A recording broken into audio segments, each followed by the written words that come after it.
Oh my God, we're here. What's up? Hi. Hello. We're here. We do not fall asleep. For those who don't already know this, I know it says the show starts at 9. This show starts when the High Council ends. It is, in fact, the official High Council after show. Therefore, it really can't start until it's after the High Council. And also, it can't start because we stream from the same location. So, A secret volcano layer in the Nevada desert. That you'll never find. Yeah. Us!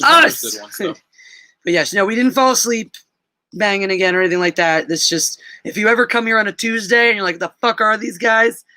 Go to, honestly, even, well, on Thursdays, since I'm not an after show, sometimes we will start, on time but if you're ever on here on a Tuesday and you're like, the fuck are they? It's been 45 fucking minutes. Just pop over to World Class Bullshitters. That's where we are. It's where Jeff is, at least. Frequently me. Thanks, Dr. Coffee Nails. Gift from a friend. He says Jeff. Oh, like he's making fun of my pink shirt. Oh, sorry. I thought you were talking about my shirt because it's awesome. I read this as Jeff's because it is an awesome shirt. Jeff's is lame. Let's see. There's all these people are on the High Council, so they're clearly super duper lawyer. Lawyer? Yeah. Good morning. Well, we have ninja lawyer Steve. So. Do you need some sugar? We've got a few of these chocolates over here. Yeah. Something for your blood sugar. Yeah. It was an intense stream, so. I'm so tired. It's not even that the stream was intense. It was the Xbox pre-order this morning. Oh, well, yes. That definitely took a lot out of you. We were up late last night getting channel shit done. So then we go, oh, crap, I got to get to bed. So I get to bed, wake up super early to get this pre-order ready, deal with it for an hour. Eventually do get one, but I was like, oh, I'm going to go lay back in bed for a little bit and then get up and do some work. We had made plans the night before. So the minute I get in bed, I put my phone down, and then her alarm goes off. So I'm like, well, shit. And then we pussyfoot around for an hour and a half. Then we go to breakfast, and then we went and did errands, and then we did our shows. So, sorry, I'm struggling to find the other one that's over here. That's the blueberry chocolate. That's always good. That was it. The Brookstone Farm shit. Yar. But we also I use it to justify. There's a little bit of fruit in there. So. Well, there are, but I think we both like the blueberries a lot, and there's only so many left of those. Okay, so you doling them out. We have some of those. We still have some of the sea salt caramels over there too. So okay. If you're feeling the blueberry, though, I'll give you the extra. We're very egalitarian in our relationship, so I was going to give you the extra blueberry instead of the extra caramel, but yeah, you can have the tradesies. I don't know which is which. That's a blueberry. Oh, because it's little and dried and shit and covered in chocolate. Okay. Cool. A little piece of blueberry, and this is the caramel because it's big and full of caramel. I don't know. Big and full of caramel. I just realized as I was explaining this that like caramel doesn't have a size, so like yeah, this is the blueberry because it's about. I mean like. This would be the size of a chocolate-covered blueberry if it was like a full blueberry, but typically before coating fruit in chocolate, you dry it out somewhat. I don't know if you were aware of that, but I've eaten a lot of chocolate-covered fruit. So this is too big for a blueberry, but I realized as I was doing it, I was trying to make a size. I said, well, that's the size. This is about the size of a chocolate-covered dried blueberry. Because it is. And I'm like, this is about the size of a sea salt caramel candy.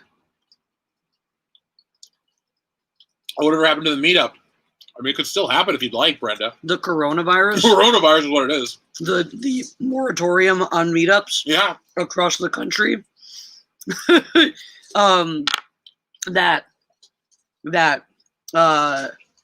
So we were actually, I think we were specifically talking about doing one, though,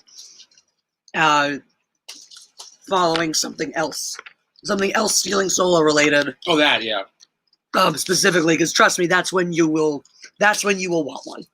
Take my word for it. Well, Brenda's a backer. She's what I did. I think she mentioned once about saving the postage. Well, it'd be nice if I could. Oh, right, that. Yeah. Tight. Yeah. I mean, have you hit us? Have you hit any of us either of us up on the other channels, social media, or email and stuff? And if you still want to do that, yeah, because you and a couple other people that are really local, you just go down the street and meet whatever. And I'll even the books are boxed to ship. Well, I ship hundreds of them. So, but I mean, at this point, it may make sense to do it just a little bit later, because then kill two birds with one stone. I'm saying your opportunity may yet arise. Yeah, but we shall. But see. Brenda, thank you for asking again. It's something I want to do. Like, I don't say this to try to pander to the audience, but 2020 was the year where we're trying to do a lot of fan meetups.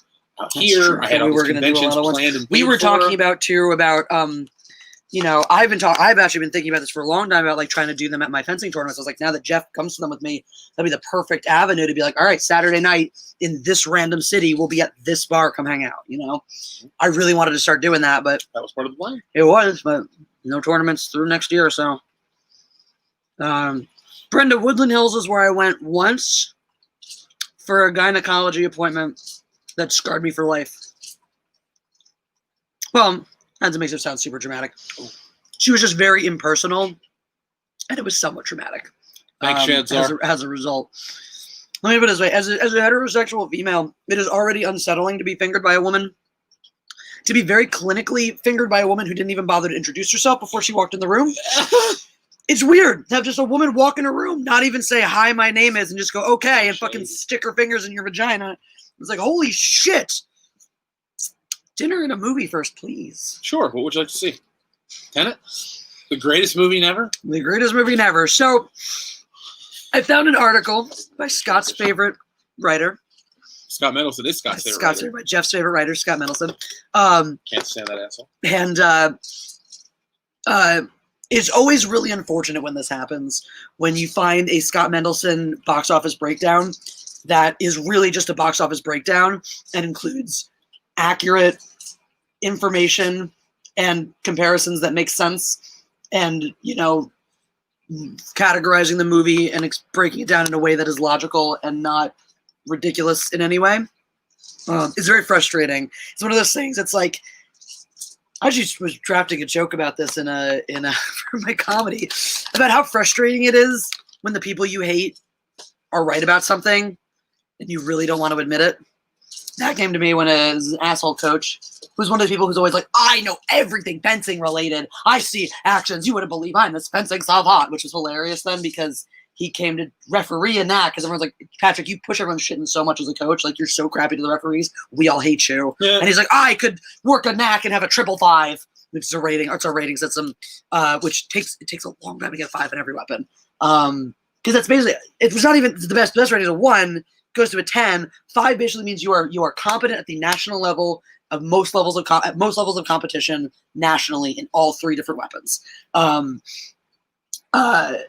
I don't even have a 5 in every weapon, mostly because I refuse to get a better weighted rating in foil, because then they'll make me ref foil, and I don't want to. So I keep my 6 there. I refuse to do any more work. But he was on my strip, and he's always, so he came to referee this weekend. He's like, I'm gonna have a 333. He didn't fucking get or 555. He didn't get a single fucking 5. It was great. It was like he fucked up in these epic ways. He also would do a thing where it's like he would call. There's touches in the middle, like. As a referee, as a saber referee, we have to train our eyes to be able to see actions faster than the human eye can naturally perceive without training. I know this having gone through it myself and have coached other referees through this process as well.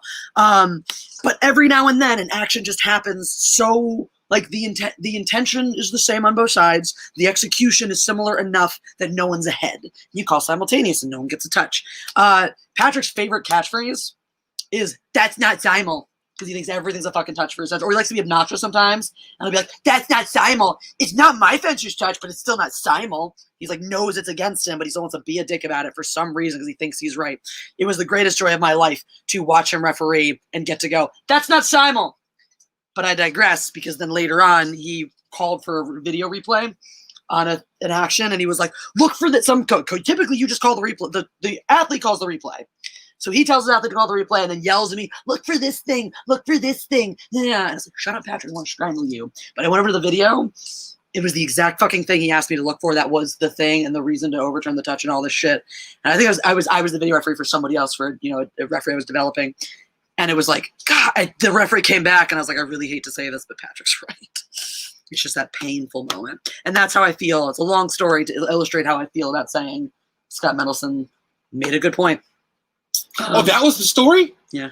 Oh, wow. It's a good story. At breakfast, she's like, let me tell you this one thing about Game of Thrones. And I think a half an hour later, we got to this thing. We got sidetracked and came back to it. I ended up explaining like a zillion different things. I'm like, oh, so here's the point. It was like, literally, I could have done this in 4 sentences.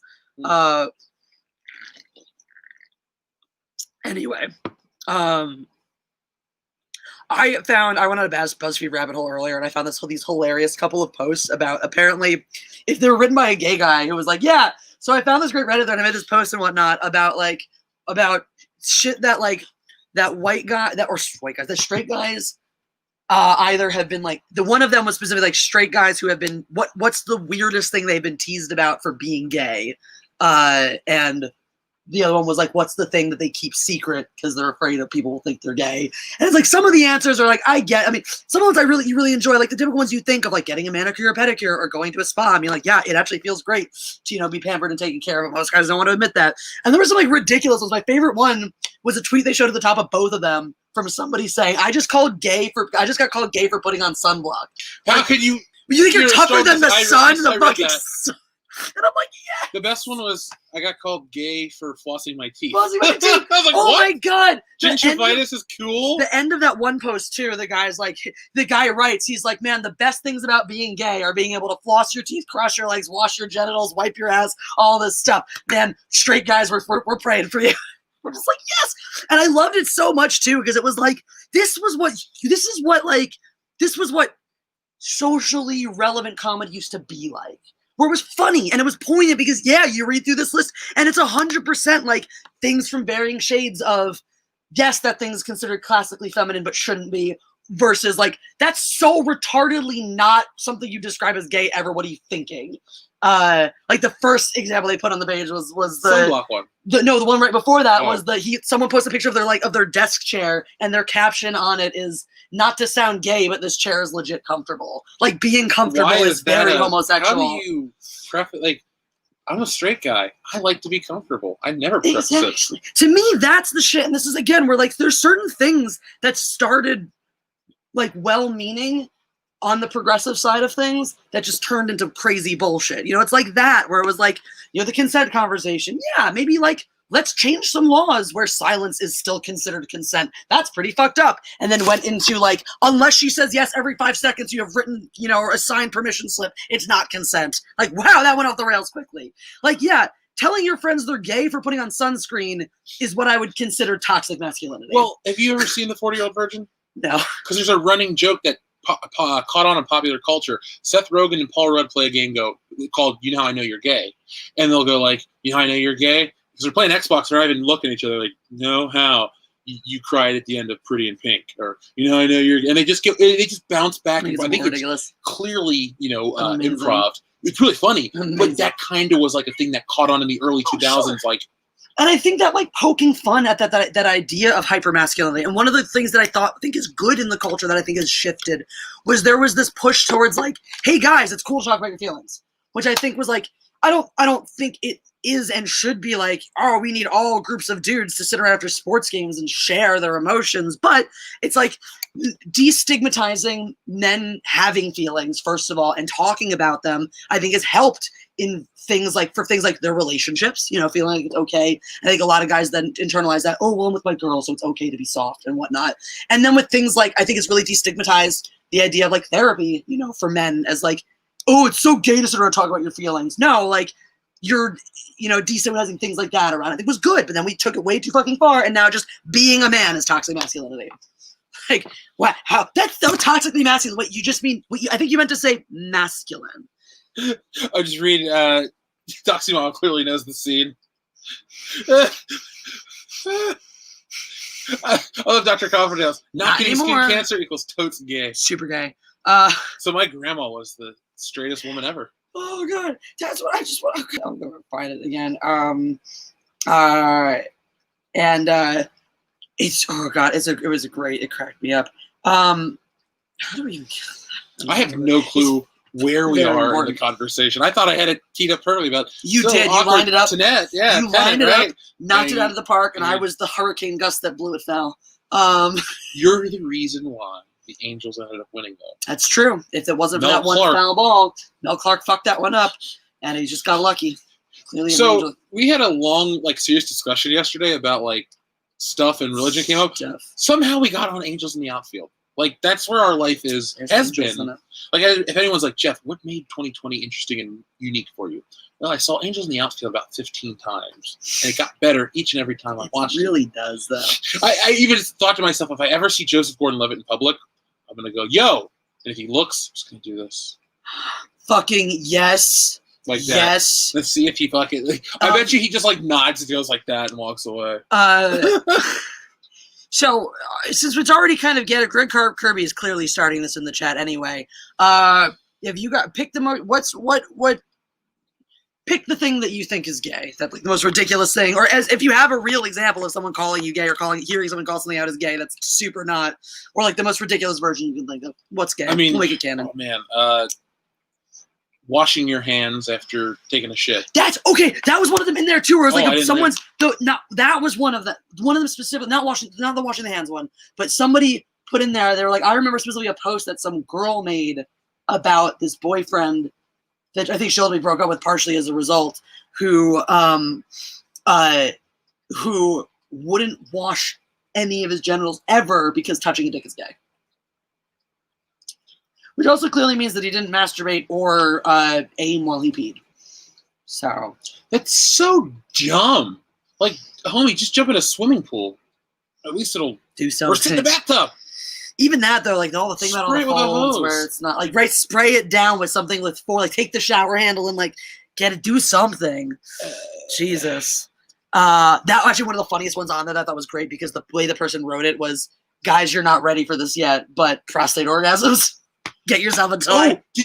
I said this to the guy speaking of prostate orgasms. So great. Hold on, wait. This is topical. You want to laugh? Man shot his male doctor after he made him come during a prostate exam. Jacksonville, Florida. Man from Florida shot his doctor twice in the chest, close range, for giving him an orgasm during a prostate exam. Milo Johansson fled the state of Florida on the day of the incident, which took place on August 22nd. Luckily, the doctor he shot survived the gunshot wounds. Did the doctor do it on purpose? I feel like that's a somewhat important follow-up.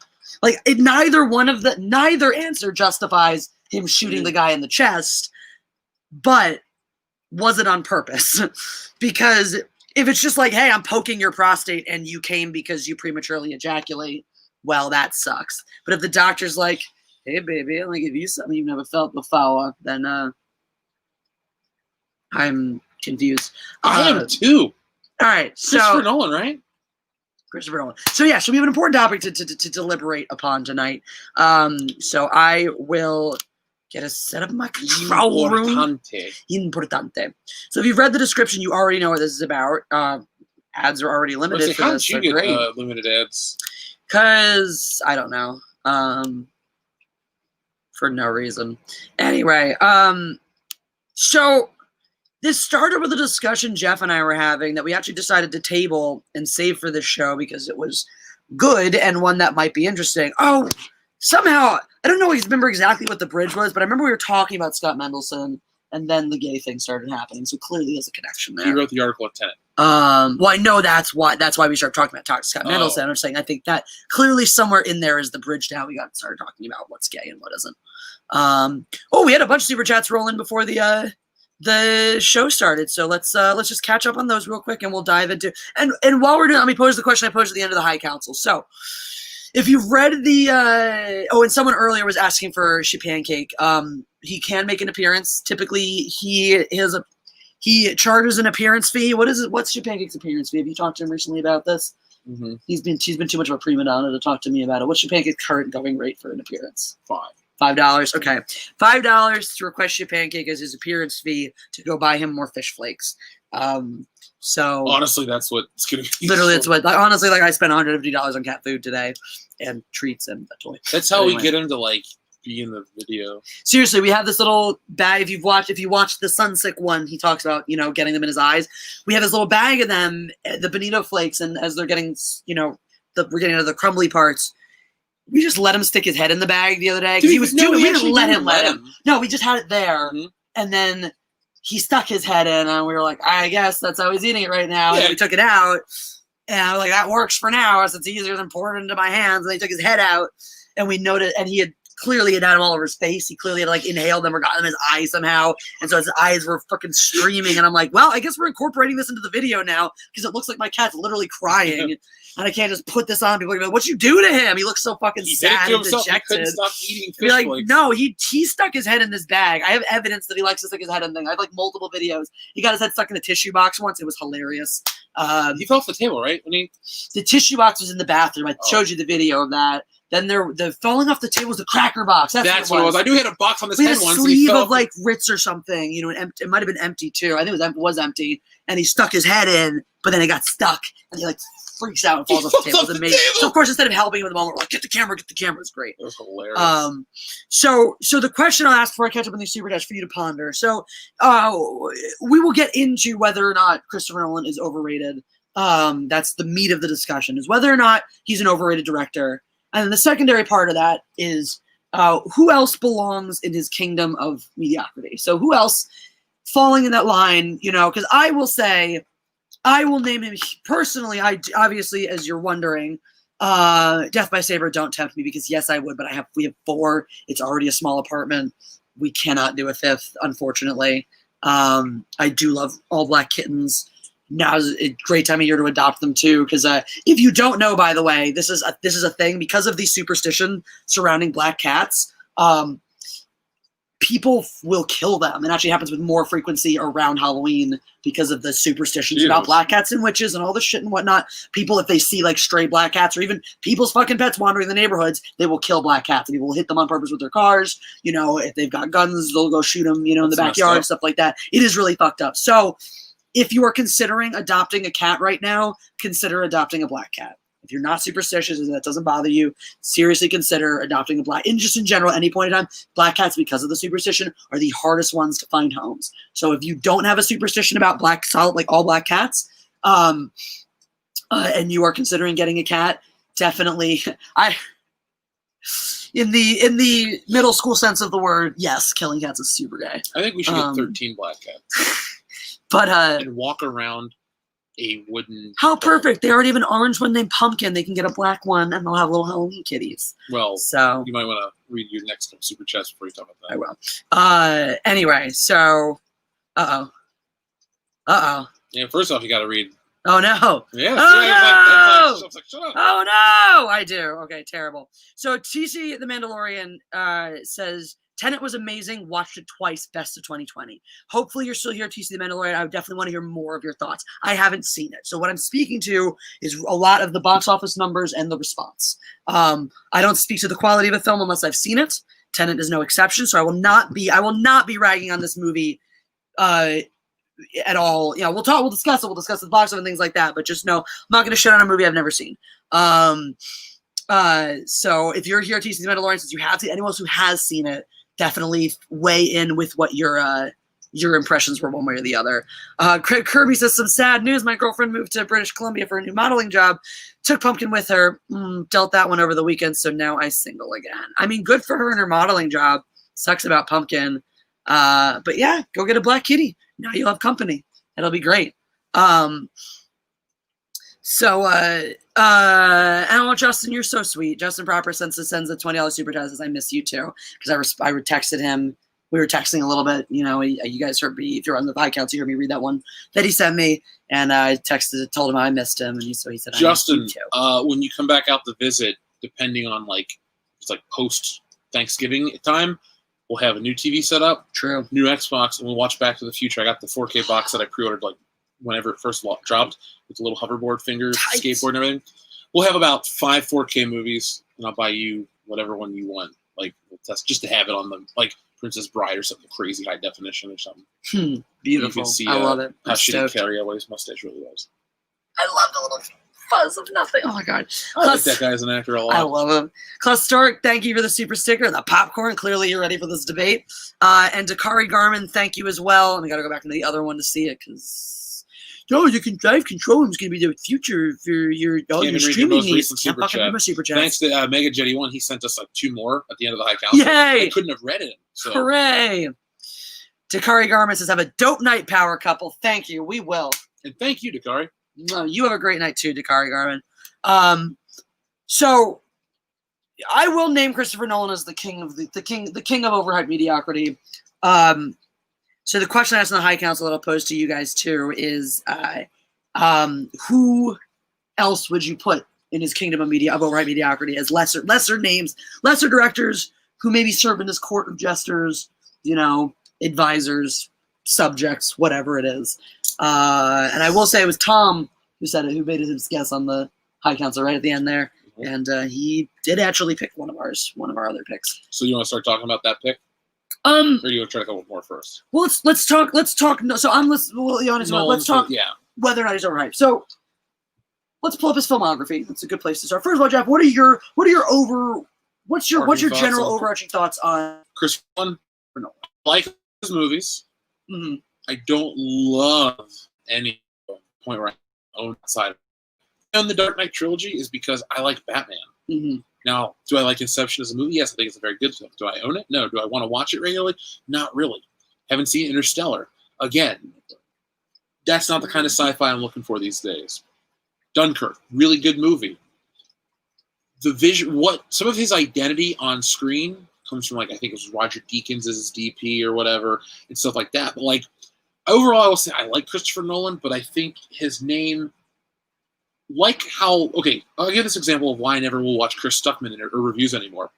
Because he sat and he said how great Tomorrowland was, and his excuse was, it's Brad Bird, it's Brad Bird, it's Brad Bird.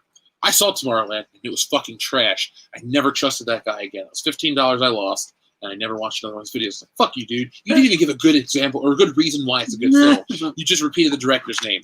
I feel like a lot of people today put that kind of stock in Christopher Nolan where, like, everyone was talking about Tenet being this huge hit before we knew dick about the trailer or anything like that because of his name.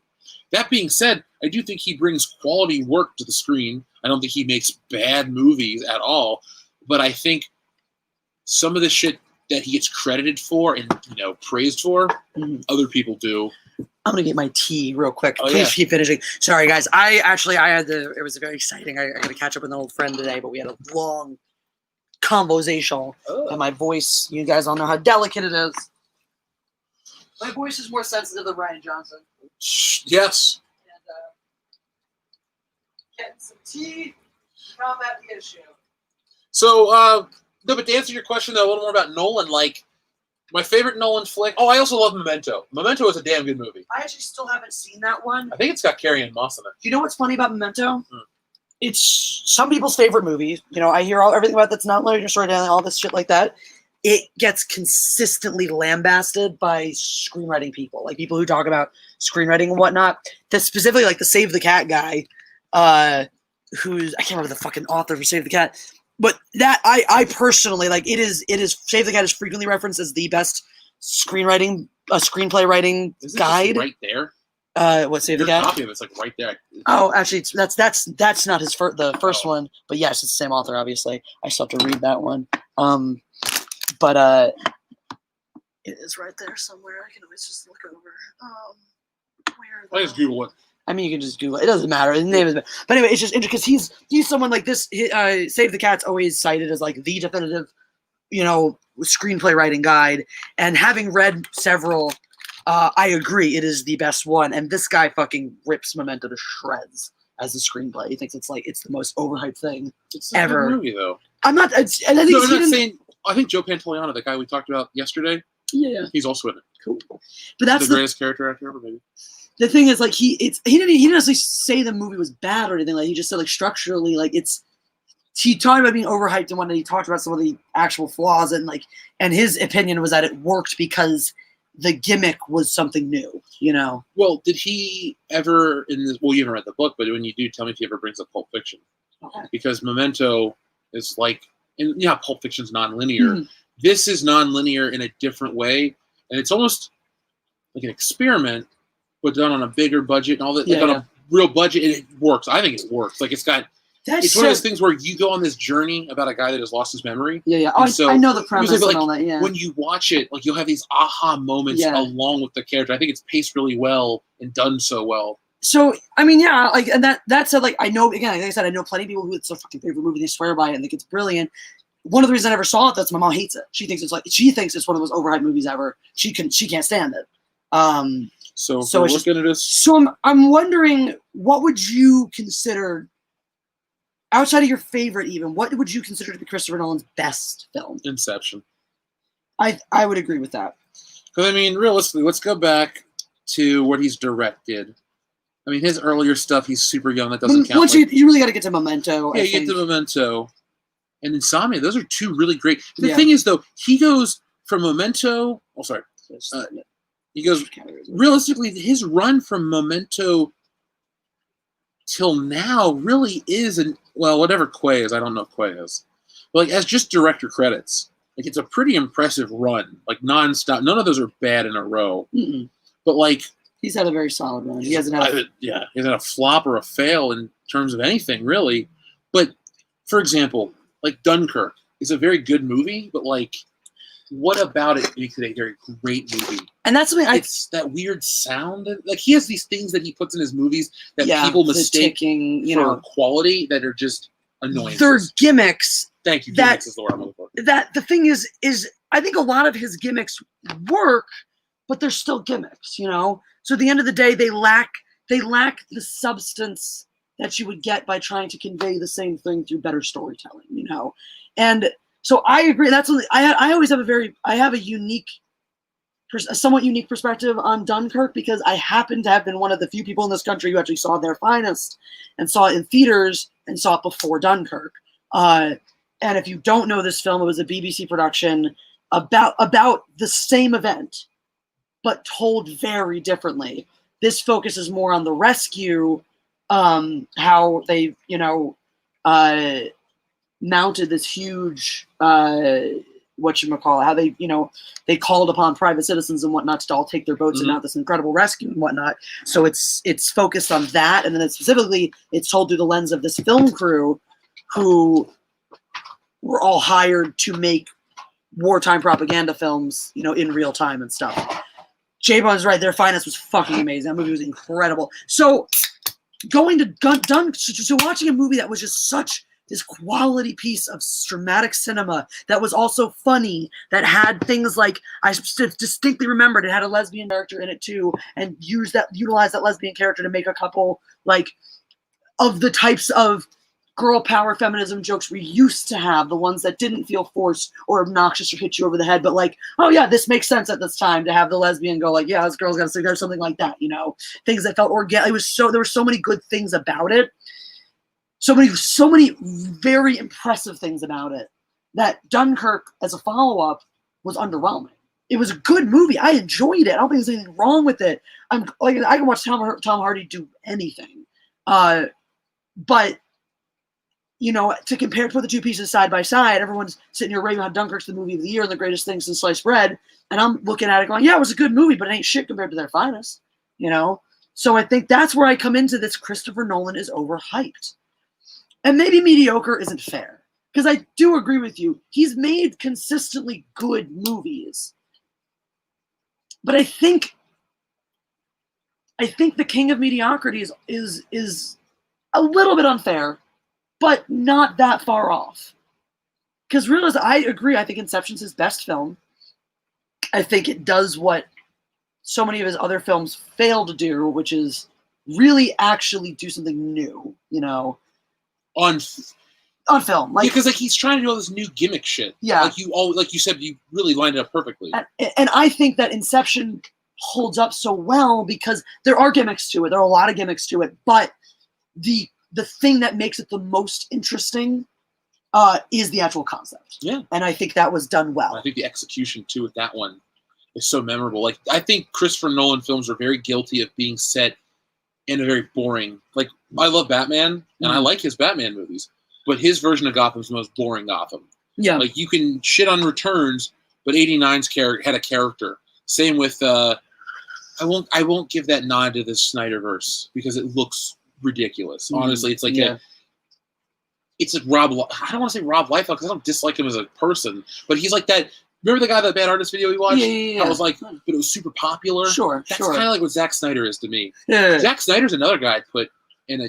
No, I'd put him in a different. Well, if you're bringing up Michael Bay and stuff too, I think Zack Snyder will be part of that conversation. But no, one thing I want to add about Inception real quick before we lose this thread is, unlike other Christopher Nolan flicks, Inception became a part of popular culture to this day. Like, you want to go deeper and all this shit. Like, there became memes and quotes and all of this stuff and references. Like, that sound effect is like a part of culture to this day. Oh god, yeah, it's the Inception sound. Yeah, it's 10 years ago. Inception has now has a whole second meaning. Yeah, centered around the film that has nothing to do with the meaning of the word, you know.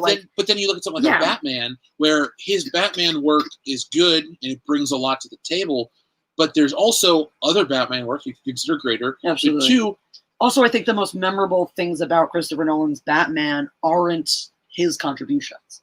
I think people remember, for, you know, love or hate, people remember Bane, and that's all Tom Hardy bringing that character to life. You know, people of course remember people of course think of the Joker, and that's, you know, that's 110% Heath Ledger. You know, the writing's there and the characters and whatnot, but the things we love about those movies and remember are things that other people brought to the table.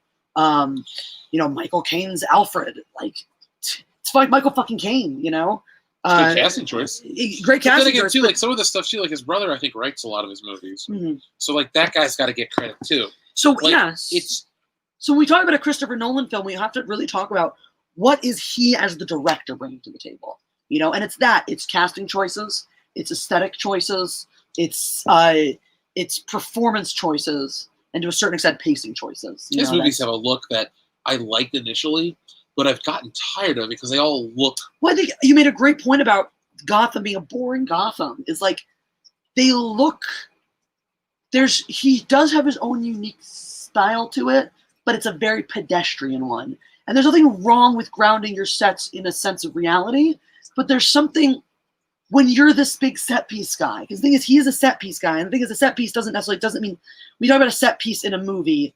When you talk about in screenwriting or a film, a set piece isn't literally visual. A set piece is literally like a car chase is a set piece. Mm-hmm. You know, action that the story is contained within, but the action itself is more there. You know, a struggle, an argument, a fight, whatever it is, where like elements of that action are there for the performance, are there because this is film and we want to make it a spectacle. And that's not a bad thing. Set pieces are great, are very important to cinema. But Christopher Nolan, and that's where I'm putting the directors that I'm putting in this category as like, all right, take a step down and you get this guy. Take another step down and you get this guy. Are people where I feel like all have that problem of relying too heavily on set pieces. Which is why, while I think someone like a J.J. Abrams is very overhyped as a director, you know, and you could make your own argument, someone I already did for him as the king of mediocrity, you know, but the mystery box is his gimmick. And that's something, it's stupid, but it's something very different than this set piece style, which he does to an extent. But that's one of the things that outside of the lens flare, I think J.J. Abrams actually does set pieces very well and doesn't overutilize them. The mystery box, the plot devices is what he overutilizes. Christopher Nolan is someone who I think frequently sacrifices story for set piece. And funnily enough, as like someone said in there too, you're forgetting The Prestige. Nope. Similar experience with The Prestige actually that I have with Dunkirk. The Illusionist came out around the same time. Yeah, the same year, right? Same year. Very similar thematically. You know, Illusionist was more of this indie take on it, a little more artsy, you know, Edward Norton and all that. And The Prestige was obviously much more your blockbuster version. And I like The Prestige a lot. I think there's nothing wrong with it. I think it's a very good movie. I don't cream my pants every time I hear it titled like Jeremy does. Also, this stream is just a great opportunity to take loving pot shots at Jeremy because he does have a hard on for Christopher Nolan.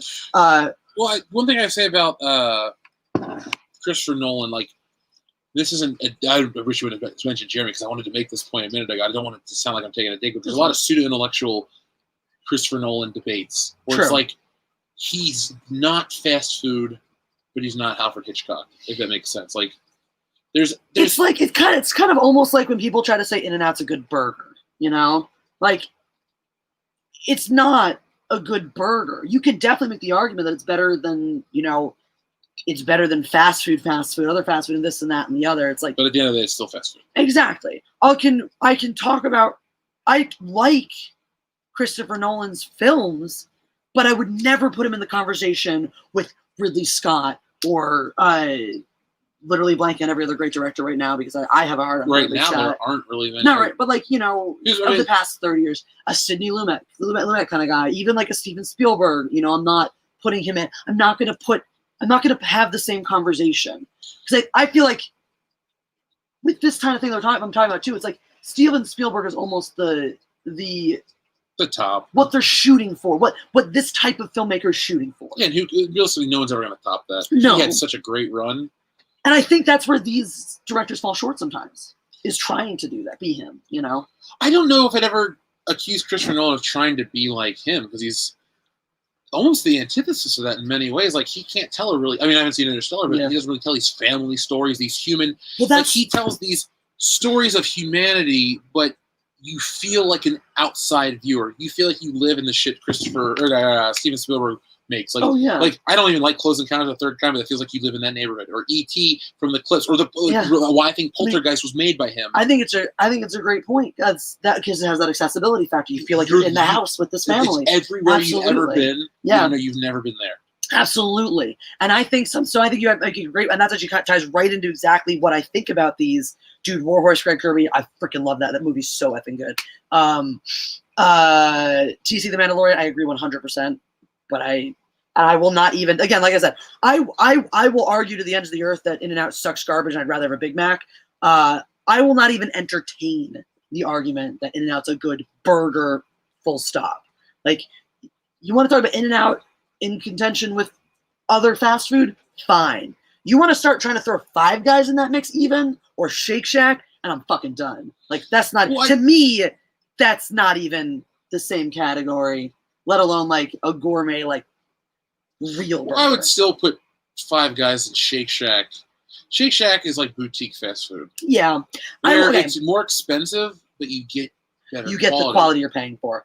I will, like I said, maybe I will entertain the argument if someone wants to make it, as long as if someone wants to try to make the argument that In-N-Out belongs in that category over fast food, I'll understand that argument. But it is definitely the shittiest version. I put it all in the same category of a fast food burger, because Five Guys is fine for what it is, but I've had 24 burgers better than Five Guys burgers. Sure. At chain restaurants too.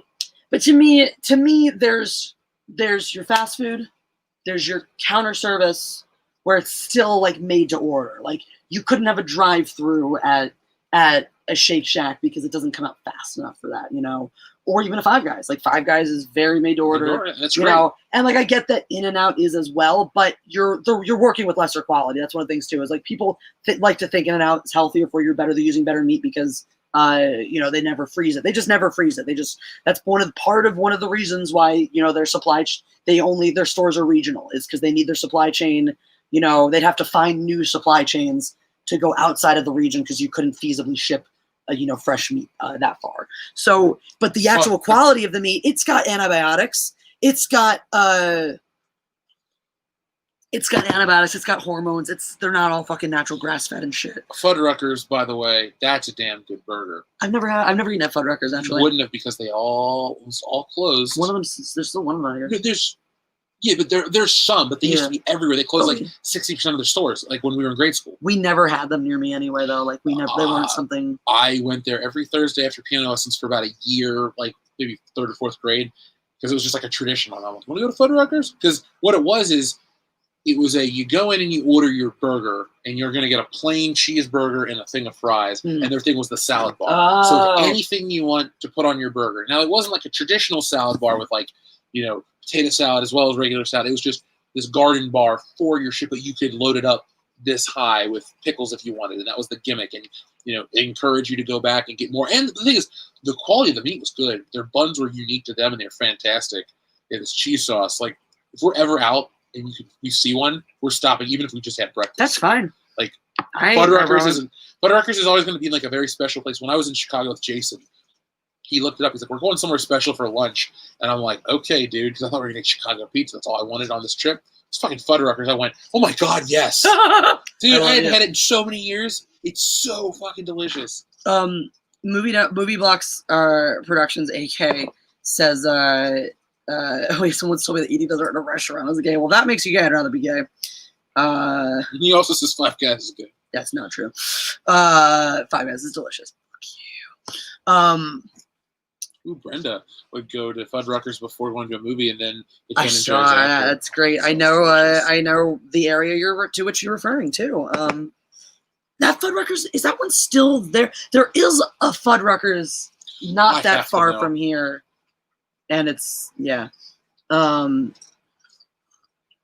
Chad's, I think there's a Steak and Shake around here. Pretty much everything's around here. I used to live right by Steak and Shake. So now that we agree that Christopher Nolan is in and out, and I think it's a great. It's honestly it works really well as a comparison because there are a lot of people who want to sit there and fucking argue that In and Out is the greatest thing ever, and it's just not. How far are we from this address?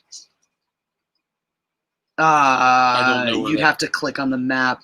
I'd have to see the context. I think it might be far away, or it might be it might be one of those little neighborhoods that I don't know the name of. Like far, but not that far. Actually, like, we ever go see Anna, that would be a time to stop there. It's on the way to Anna. Cool. And pretty close to her. Fuddruckers on the way to Anna. Is that the nearest one now? The closer one must have closed then. I just Googled Fuddruckers, and that's what pops up right away. I mean, and then the rest is more about Fuddruckers. Google Maps it later and stuff like that. Anyway, so where were we? Well, we'll get back to Nolan in a second. I'll catch up on Super Chats in a minute. So Fuddruckers. For a minute. You people have ruined my life now because I can't have Fuddruckers for many weeks. Dixon Sider said, Jesse, did you ever get a chance to put the voice box in your Build-A-Bear I sent you, or this because this peer bug prevented that? I either did or I put it in, or I know exactly where it is. It had its own spot. It was either in a drawer on the shelf because I know exactly where it is. It's in one of two places. It's in one of three places. It either went in, or it's in one of those two places, waiting to go in. Either way, the pony is displayed very proudly up on a far shelf. It's the very first thing on the shelf. It is. It's very proudly displayed as a happy home. And I may have actually not put the voice box in because I like to sometimes just squeeze it and make it play, but it's hard to reach the pony on the shelf. So kind of like how we love that Facebook group about squeezing random foods. Yeah, right. What's that? I fucking love my God. My new favorite one is white people trying to make Mexican food. Oh my God, amazing! I love whenever my aunt cousin Judy makes chili. She always jokes about her Mexican grandma. That's her Mexican grandma's recipe. So that, yeah, but yes, I definitely have, the sing-along component is what would My Little Pony be without it. Anthony Scioli says, Tenet is better than Doug Walker's The Wall review. I guarantee it. One's an unwatchable mess, and one's a Christopher Nolan film. There you go. That's what I was saying. Christopher Nolan has yet to make an unwatchable mess, I don't think he ever will. I don't think he will, too. I think his sensibilities are, I think he is too good for that. And I think that's like, we'll get back into that debate in just a sec. But anyway, Greg Kirby says, what do you think of Tom Hardy as a possible James Bond? I'm fine with that. I have no issue with that whatsoever. I would watch it. I wonder how Nolan would handle a Bond flick because no Bond director has this great vision. Like, only maybe Terrence Young and maybe Martin Campbell. I think Nolan's would feel like a less offensive version of the Daniel Craig ones. Like, that's what they were shooting for, the Daniel Craig ones. Huh? After we get to Skyfall, that's trying to be a Christopher Nolan movie. That's like there's a really great article about why Christopher Nolan's Dark Knight is Skyfall. And it breaks down point by point. That makes sense. So that's one of the things, oh, and also for Shabby Cake, someone paid your appearance fee. So do you want to get him or should I? We'll give him a minute. We'll give him a minute to get your evidence. He's actually sleeping. Dead ass asleep. Realistically, after the day he's given us, I don't give a shit if I wake him a dead ass sleep. He's been an asshole today, but his appearance fee has been paid. So you got to show up for your fans, buddy. Rest assured, it will happen. TC, The Mandalorian says, not giving credit for his actors is like saying Phil Jackson, it was all Jordan. So yes and no, TC The Mandalorian. Directors get credit for choosing the actors. It's a yes and a no. Like you get partial credit for making the right casting choice, but you don't get to use their quality to make up for your lacks, your deficits, if that makes sense. It's like if you choose, I think what I said about it, and kind of stands too. It's like Nolan gets credit for picking Heath Ledger as the Joker. I mean, I assume he's the one who ultimately made the final say on that. For going with this choice that a lot of people initially thought this was crazy, and it turns out to be most people's favorite Joker. He definitely gets credit for choices like that. For recognizing, someone like Tom Hardy could do that. Like that, sure, casting I think is definitely definitely something he typically hits a home run on. So I give him credit for that, but the thing is that, talking about what we were talking about with like when the best part of your movie is your actor's performance, when the most memorable part of your film is your actor's performance, that is a detractor for you as a director, I think, because it means that you're not bringing anything else. And especially also too with like a Tom Hardy, a Heath Ledger, these guys, he gets credit for choosing them. He doesn't get credit for their performance because it's fucking Tom Hardy and it's Christian Bale. It's established actors. That's the thing when you're doing, and that's one thing I will say is a knock when it comes to that stuff. Is when you always work with established actors. I mean, Inception, it's Leo DiCaprio, Tom Hardy, Joseph Gordon-Levitt. Ellen Page is more of your out, but at the time her star was very much on the rise. That was post Juno. Yeah, she was Juno. I think right after Juno for a minute she was just this like teen idol and whatnot. I think Inception was during her big transition into like more serious roles. And then she did that weird video game.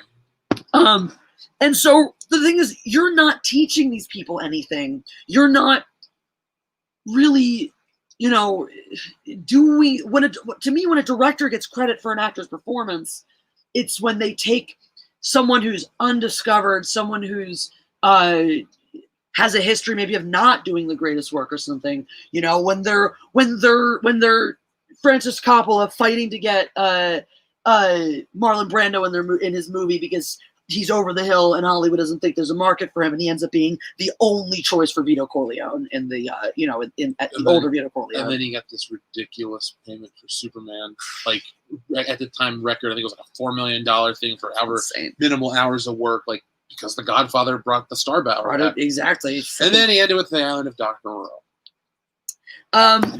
So it's like, to me, that's when you get a little more credit as a director. Because Marlon Brando also is somebody who's historically difficult to work with.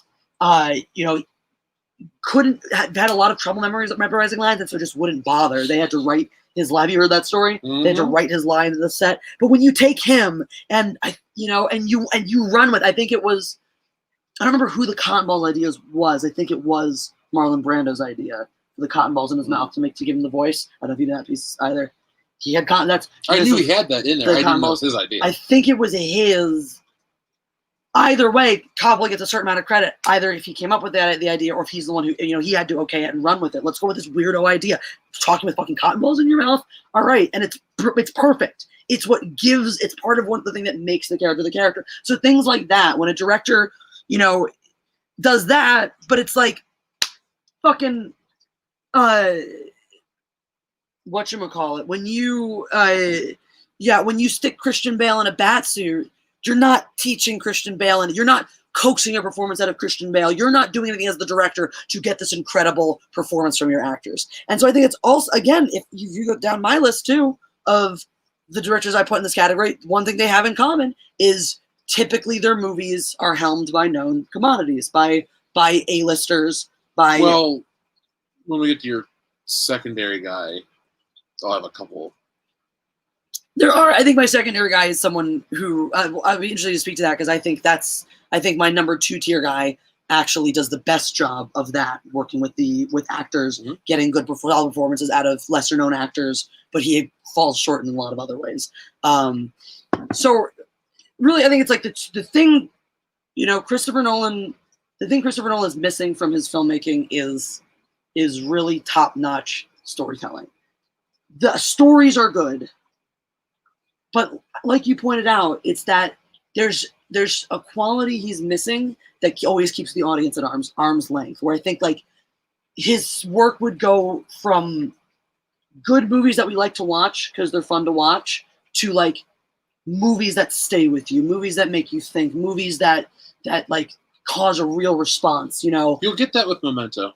Okay, you really will. I'm curious to see that, but like.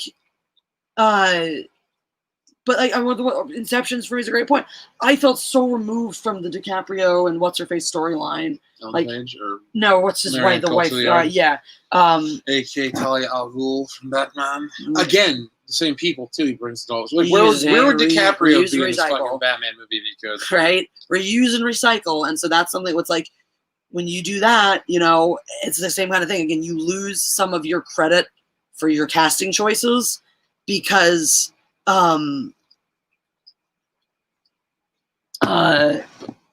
you lose credit for some of your casting choices when you just work with the same people. You already know how they are on set. You already know what the kind of performance they're going to bring. You already know how you work with them. There's no risk or anything. What about the flip side of that, though, where you get consistently good stuff across the board and you don't need to challenge it because you deliver, let's say, to some people you deliver a home run every time, but maybe it's not a grand slam out of the park home run. It's just a infield home run. But you consistently do it, where financially, critically, commercially, and I know commercially and financially the same thing, but like how the public see your films. They've all been like, there's a baseline. It's not the world's highest baseline, but there's a baseline, and it never dips below it. It's like the most consistent. I think you could say since Memento, he's been the most consistent person because I've never walked out of any of his shit going, I haven't seen Interstellar, but I've never watched one of his things going, that sucked, or that was underwhelming. I'm like, that was cool, or I really liked that one, or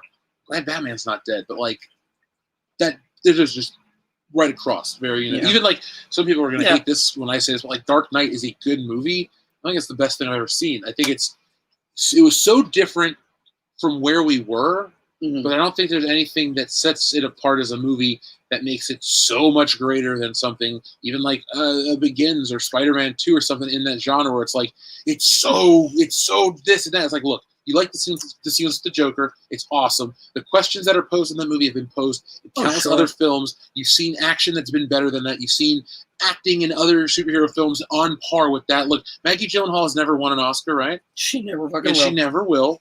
She's no better than Katie Holmes, who's not a great actress either. Maggie Gyllenhaal in that movie is absolute garbage. Like, she's no better than anyone. She's shit. Honestly, Brie Larson would have done a better job. My complaint about The Dark Knight is it lives and dies on Heath Ledger's Joker, and people keep going for that to be like that's the standard. And it's fucking people might not want to hear it, but like I think if Heath Ledger hadn't died, I do still think you'd have a lot of people cosplaying as him. I do still think it would have done what it did to reignite this idea that the Joker's this great character and the Batman universe should utilize him more, so we might not have spared us Jared Leto's Joker anyway, but it wouldn't have this untouchable memorialized status, which is, it's one of those things where it's like, I was glad when Heath Ledger won the Academy Award posthumously because he has done work that is deserving of the Academy Award, and obviously he was never going to get another chance to get one. But I was sad that they chose it for that film over something like Brokeback Mountain, where he fucking delivers an Oscar-winning performance. I mean, beyond the pale, like so far, like beyond what regular actors can do. I mean, it's really putting in the movie though. We should watch that later. We should.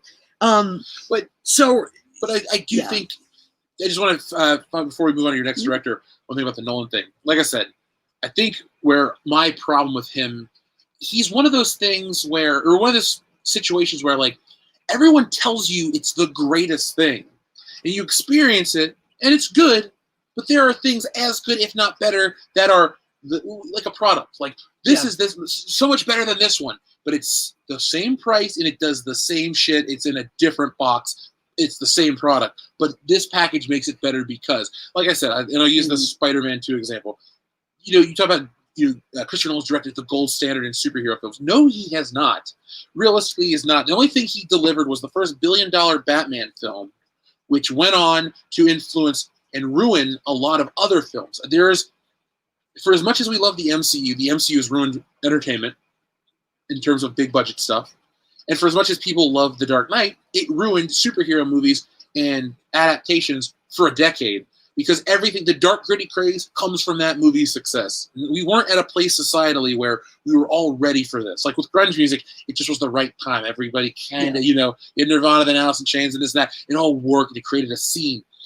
In Hollywood, for that genre, they're always looking for the financial high. So they copied it. And he gets put in this category of this visionary, blah, blah, blah, for this Batman movie that isn't the greatest Batman movie and doesn't hold up when you really scrutinize it as hard as you could rip apart Gordon's fucking message or Batman's or Harvey Dent. It's full of pseudo intellectual philosophical debates about crime in America written by foreigners. It's so weird. I think it's one of those things where like all of the conversation about it was about Heath Ledger, about the Joker, and about that you're right. It got glossed over, and then it solidified its place in memory as this thing on a pedestal because it hadn't gone through the ringer the way a normal movie would, which makes sense. It is fine that there was a certain respect for the dead, a certain desire to sort of honor the Heath Ledger by honoring this film. But there was, when that time ended, we were moving on to The Dark Knight Rises, so people weren't looking backwards. And I think that The Dark Knight Rises, for so many people being such a lesser film, people got caught up on that, and that even further cemented The Dark Knight as this incredible movie. I blame the Avengers too. Why do you say that? Because like I told you, like I said a second ago, they always chase the money in the genre stuff. Whatever the money is, they go for it. Moonraker from Star Wars is a perfect example. We had hit the Avengers was this thing where everyone knew it was coming, but no one expected it to be as great and catch on as quick. Like, it's one of the few times where I went and saw a movie where I walked out, I was like, shit's changed. Like, I knew stuff had been, like, the game had changed because of that one movie. Everybody had already gone away from the Nolan, like, yeah, it made its money, but people dump on this movie all the time. I think people, one, the Heath Ledger narrative really changes the perception, but two, the Avengers changed what was going to be the next trend in superhero movies. So it wasn't like a cool holdover. It was like, this is already stale. Like, Marvel's here now. Take a backseat, Batman. So then you had Man of Steel the following summer, and this is where DC is backsliding. That's why I blame the Nolan stuff for ruining DC too, because they backslide into trying to reach the $1 billion high of The Dark Knight. We don't need to watch a Justice League movie that has a red fucking filter. Superman's supposed to be bright colored. All this realism shit that ruined DC across the board is The Dark Knight's fault. Like, no one wants to think about it because they like 12 lines from the Joker and some bullshit message about we need a better class of criminal. Like, it's a fine movie and I like it and give it high marks, but it did damage, and I wish people would acknowledge that. I agree with you 100%. I want to address a couple things in the chat. I know we're having a couple people. We're having Movie Experts, AK and Craig Kirby are having a little back and forth. Just want to say both of you are really wrong about two different things there. Movie Experts is AK. No, Robert Pattinson was not buff in Twilight. He was a skinny, pasty little bitch in Twilight. In fact, he even tells the story about the time he took his shirt off on set on Twilight, and everyone was like, put it back on, put it back on. So, no, he's not buff. He's a scrawny little pasty-ass soy boy, which is why everyone was on Team Jacob, who only got into the story because of the movies, because Taylor Lautner had a bad body. I don't know any of these names. Don't worry about it. This is something I'm not going to bother explaining to you. Pat has. If you want to hear about Twilight, join us in the matriarch tomorrow. Anna and I can always. I didn't mean you meant them. If you guys want to talk Twilight, get your guys show. I'm going to be over there. Hopefully, stamps.com will stop sucking dick. You got to figure that out before the stream, though. No, I just meant so you'll have it to do it. I get it. But Jacob was a creep. But Robin. So Greg Kirby, you are wrong. Paul Atreides was always a soy boy bitch. Paul Atreides was always, he comes into his own and his manliness and whatnot, but literally like until the end of Dune when he fucking finds himself more and whatnot and, ascends to his destiny and shit. He's a fucking bitch. Sorry, but he is. He pissed me off. I hated reading. I could only get through Dune because I like Duncan Idaho. But even when I was like in high school reading Dune, I was like, Paul's such a bitch. I don't like him. So no, Greg Kirby, Dune the book.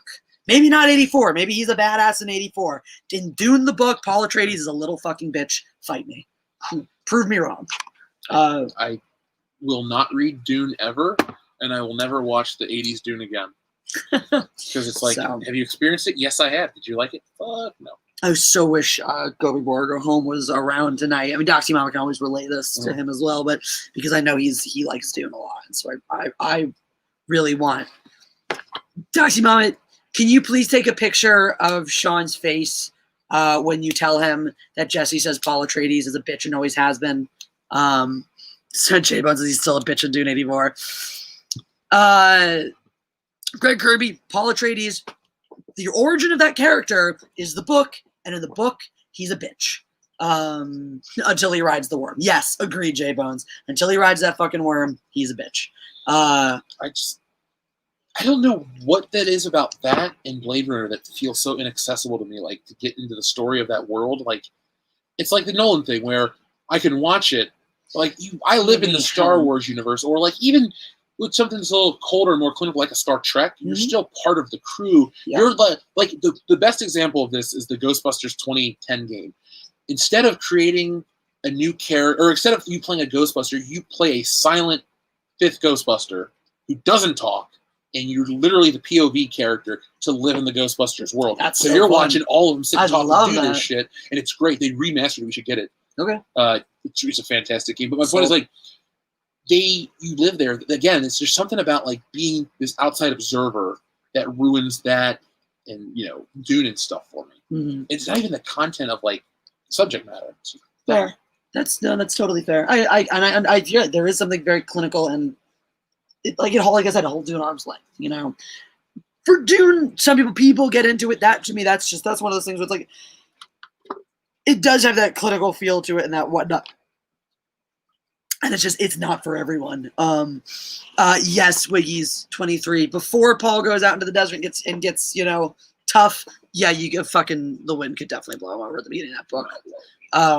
But anyway, so the thing is, I don't dislike Nolan. I saw my hibiscus over here, but thank you. And I still have plenty of this one. I don't dislike Nolan at all, but I think Jeff and I are very much on the same page that he gets more credit than he deserves. And a lot of people that, you know, have influence clearly, and make money. And I think he does set pieces well, but he overutilizes them at the expense of.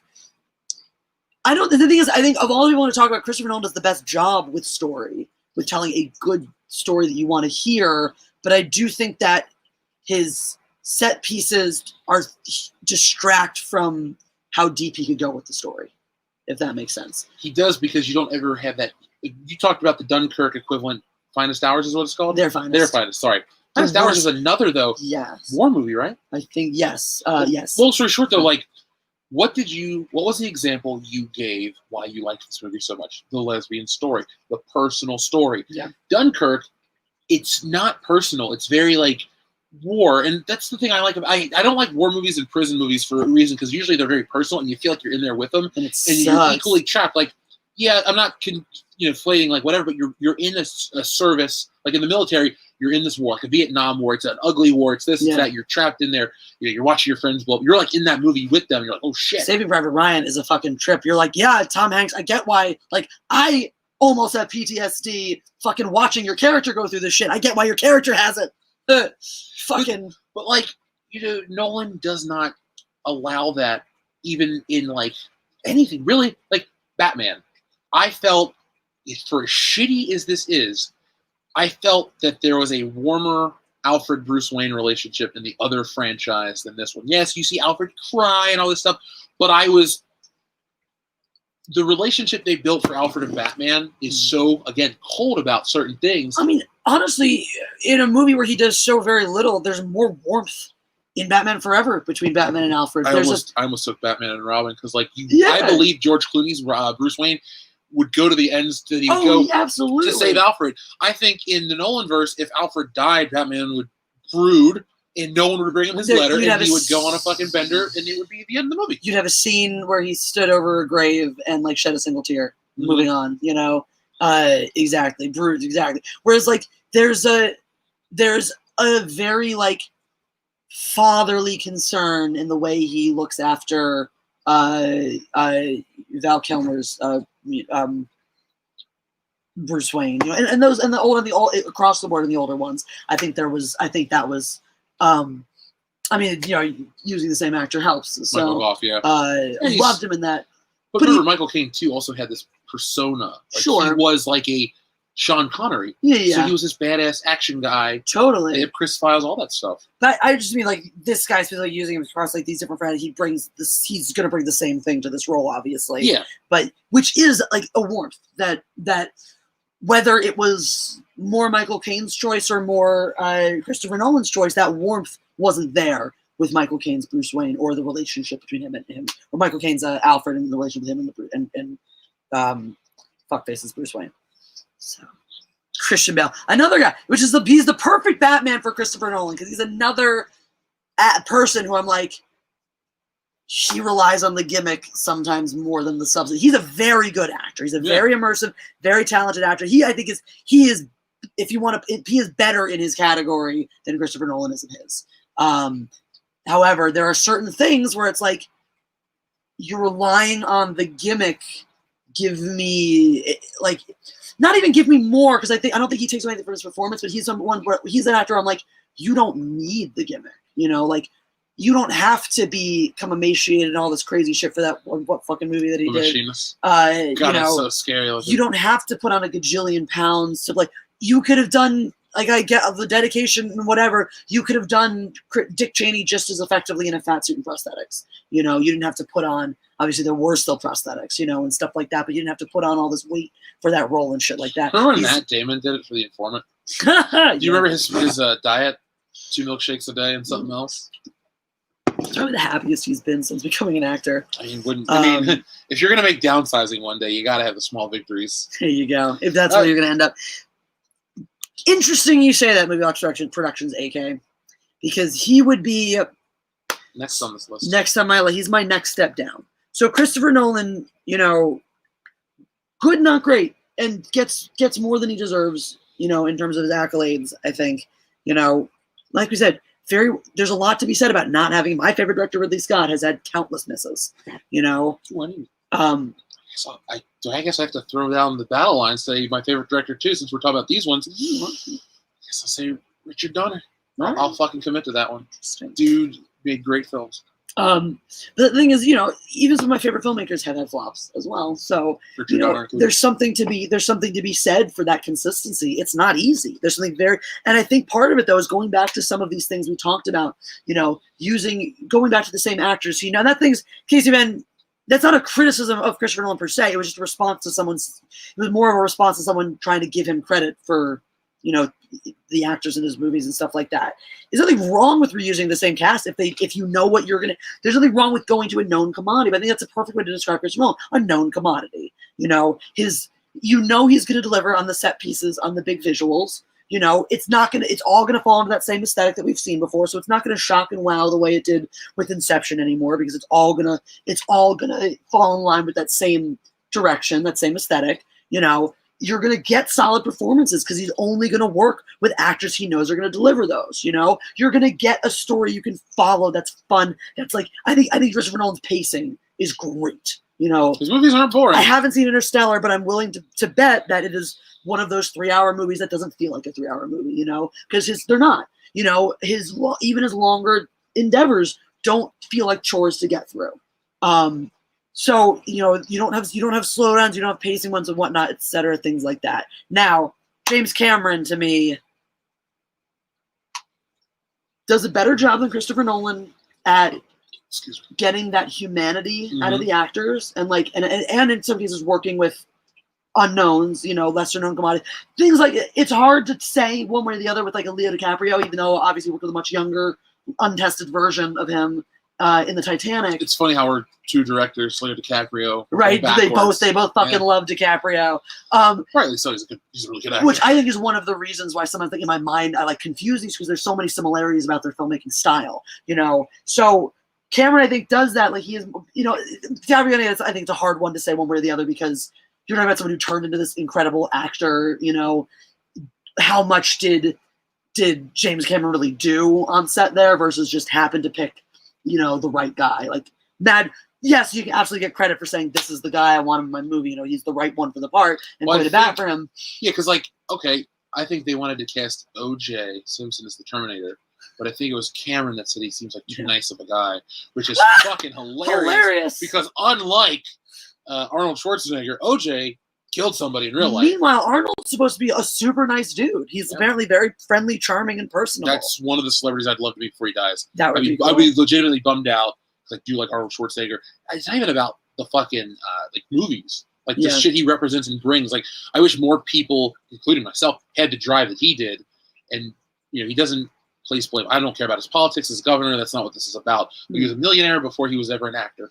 He took his bodybuilding seriously, turned it into a fucking real estate career, and he's literally the definition of the American dream. Yeah, you come from another country, you work your ass off, you make it big, you change the world. That is Arnold Schwarzenegger. No other actor has ever embodied that. Fair enough. I think it's a great point. I think it's a great one. That's I mean, that's why you literally had people petitioning to change the Constitution so we could run for president. You know, after he was governor and shit. Like, but James Cameron. Now the interesting thing is when you pull up his filmography, immediately one of the things you're struck by, it's much shorter, but spread out over a longer period. I have seen almost all these. I haven't seen Piranha 2 this morning. It's garbage, but we should watch it when we're very drunk around Halloween. It's ridiculous. I mean, we can literally go through this whole list of James Cameron's filmography because it's not that long. Short. And that's one of the things that I think, to me, especially as you go, 82, 84, 86, 89, he's cranking them out as he's doing this. And 91, he gets, Judgment Day. Then we have our longest gap, or second, or tied with the longest gap at the time between that and True Lies. And now the same thing that's becoming the standard now. This 3-year gap for Titanic, and now we wait fucking 6 years for Ghosts of the Abyss. Now we wait, only 2 more for Aliens of the Deep. Maybe that's one of the reasons why they suck so much. And then another 4 years for Avatar, and it's still been 11 waiting. Years since that. We're still fucking waiting. Have you ever heard about an overhyped project as Avatar 2? Oh, Avatar 2 is going to change the world. What the? Avatar is remembered for the gimmick it brought. Again, a gimmick. We talk about gimmicks and ruining the industry. Mm-hmm. Nolan, with the Dark Knight changing the dark and gritty. The 3D craze post-Avatar jacked up ticket prices. You had very poorly projected films. You had the post-3D conversion. It was lazy. We don't have 3D movies hardly ever anymore, thankfully, because they fucking And when blew. they do now, it's like, oh, that makes sense why you would do that movie in 3D. I could see how that could be fun. It's an actual experience to go see it in 3D because of the action, the style, the whatever. Things like anime. I'm much more inclined to see animation or things in heavy CGI in 3D because that makes sense because you can textually. I Lego movie? That was a thing? Yeah, I don't know if it was a thing. I saw it. If it wasn't, then I just misremember it. But and that sucks too because there's so many people. Like, it is not uncommon for people to get a little motion sick in 3D films or headaches or migraine, things like that. So you just turned off a ton of people to movie going. Though actually it made the 2D goers happier because a lot of times I would just skip the 3D version. They'd still be, if the theater was playing a 2D version as well. It's like a great, less crowded theater, cheaper ticket, A+. I prefer. With the options I had at the time, I'd rather see IMAX, but not IMAX 3D. Agreed. I was always that to me that was the best. And now out here, it's like with the ArcLight, their premiere theater is not because it's IMAX, it's not because of whatnot. It's because it's Atmos. It's the Dolby Atmos, the sound system. We can get a home version of it. We should, because sound is so good. Now something actually, speaking of things that these guys do well, that's something James Cameron and Christopher Nolan both nail. Is sound design. We already talked about Inception. Their movies do. Their movie. So whatever their vision is, they bring to the table, and whoever they work with for sound, they really nail their sound design. I think they do create. Even if Christopher Nolan's world feels very samey, I think James Cameron's feel. I think James Cameron does better. Sets in general, like more interesting ones. I'll say. In general. Well, when you come to the James Cameron sets, though, is it really outside of Aliens? What's a really unique imaginative set? Because Avatar. Okay. What I was gonna say, that's not really a set, though. Like, what I was gonna say is, like, you go to hear like something like Aliens is a world that's established before. Yeah. Terminator is the real world, both of them. True Lies is the real world. Titanic is the real world. But I'll stop you because I think like Titanic is one. There was a lot of buzz about Titanic when it came out about how well they reproduced some of these things, how faithfully they did. That's a big deal, not for like us regular folk and stuff, Night Doxy Mama, but in the technical side of the industry, reproducing visual sets and whatnot that are faithful to history and whatnot is a big deal for like costumers, set designers, things like that. That's something that's touted and was touted about that film a lot. So that's where I think like.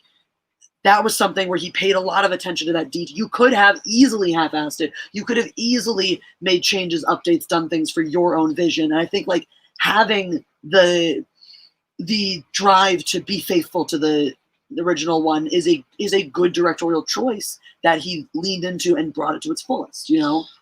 James Cameron, like Christopher Nolan, the other guy actually, you'll be surprised what I have to say. They make movies that I don't understand why they're as popular as they are. Yeah. I don't know why Avatar was the highest grossing movie ever outside of its 3D, because it's a stupid movie. It's been stupid since it came out. Everyone was wowed and enamored. here's the thing, like, every couple of years, there's some pop culture phenomenon that like, the fucking Nintendo Wii is a shitty system. Oh my God, I love Nintendo. Great, so do I. That system blew because it was mostly shovelware. Even your big exclusives for it weren't that great. And you go, well, Jeff, what about Zelda? That was made for the GameCube. What about Mario Galaxy? Yeah, when have they made an actual bad Mario game? You're like, we're talking about other, like, the console itself has a janky control system. You're like, okay, if you want to play with the Wii, but you want to use the Pro Controller, you got to plug it into the Wiimote, hold it. Like, it was all poor bullshit designs, but it sold 1 million copies because Karen and everybody bought them. Like, that's where my thing is with a lot of this. It's, I don't get why James Cameron movies make, you know, I don't get why they are so popular. Like, I don't see why Avatar and Titanic are two of the highest grossing films of all time. I saw Titanic in theaters, saw Avatar on video, and I've never, with the exception of Terminator and Terminator 2, I've never once went, wow. Same. Yeah, no, I 100%, 100%. Like, especially the last part. Yeah. I'm really with you on everything you're saying. Like, what up, Dom? You know, the Terminator movies are, and the thing, like, I think, an interesting contrast. Midnight's Edge, After Dark. We haven't gotten to it yet, but your guess was right. So just letting you know, Tom, your guess was 100% right, and that's the third person we're going to talk about after we're through. That's the one I'm most excited to talk about. It'll be the most fun, I think. So for me, James Cameron is like, it's some of the things. First of all, I think his highs. I think, unlike Christopher Nolan, we talked about, has just been solidly good with no lows. James Cameron's highs have been a little higher, but his lows have been lower. So I will agree, because his highs are like Terminator, which is a part of culture. And Terminator forever. 2, which is even better. You can't shit on the Terminator's legacy enough for us to forget about part 1 and 2. You can make Legacy or Salvation and Genesis and all that. Yeah, you could continue making shitty Terminator movies till the end of the earth, and it's not going to stop us from going, I'll be back. Yeah, shit like Hasta that. la vista. Hasta la vista, and, baby. That's one of the rare examples, too. They used to call him King of the Sequel, because he's the guy who would make a sequel that would be more iconic and better received. Terminator 2 is one of the best made movies ever. It's great. Aliens is better than Alien, in my opinion. I don't agree with that, but I do think they're equally as good. And that's one, I think, like, to me, Aliens and Terminator 2 are the I'll even go Aliens is the pinnacle of his career. Because, like, to take, which is sucks, is like, you peaked early, bro. And it's also, you're working in someone else's IP, which to me is actually a huge plus for someone to be like, you picked up the thread of a movie that changed the scope of cinema, changed the landscape of cinema, changed horror films, changed Aliens, the way Aliens, operated in horror. We made the alien horror film a thing. Again, yeah. Made it a thing where, like, he changed the reputation of, he changed. Or you should say Ridley Scott or James Cameron. Ridley Scott. Yeah, he did. He made it an A-list thing. Like, he brought it from a bunch of B-list bullshit put together and made it into an A-list film. Exactly. Like, he basically, yeah. And so it's, do you remember somebody who did something so iconic, and revolutionary with the first one, to pick up that thread and stay true to the universe, stay true to the characters. Well, the only one character that's crossed over, stay true to the universe, stay true to the character, and create something that is at least as good, if not, many people will argue, better than the original, I think is insanely impressive. And to me, that speaks volumes of his capacity as a director in that regard. Ryan Johnson. But when you look at the things he's, and then again, the Terminator is and being able to follow that up with Judgment Day, being able to again, and that one too, like, you did this, and then you follow this up with something better. It's like, wow. But then I think what you see, and look at this timeline, I think he bought into his own hype. Yeah. And it's like Daniel Day-Lewis. He makes a movie every handful of years, but every time he fucking does, he wins an Oscar for it. He drinks your milkshake and then wins an Oscar. I would say, from the flip side, if that was my dad, I would love it. Because it's like, if you love your dad, he's he works for 6 months every 5 years, and he comes back. You guys have the nicest lifestyle possible, and you're happy as shit. But you get to. I wasn't trying to change your, like, ruin your point. I was just saying that would be amazing. No, it's great. The thing is, my point wasn't knocking down the list at all. I think I agree with you. It would be amazing. You're like one of the number one actors, considered one of the number one actors of all time, and yet you have all this free time for your life, and that's probably why you choose to do that. But my point was that if you're only going to pop up every so often, you better fucking hit a home run every time.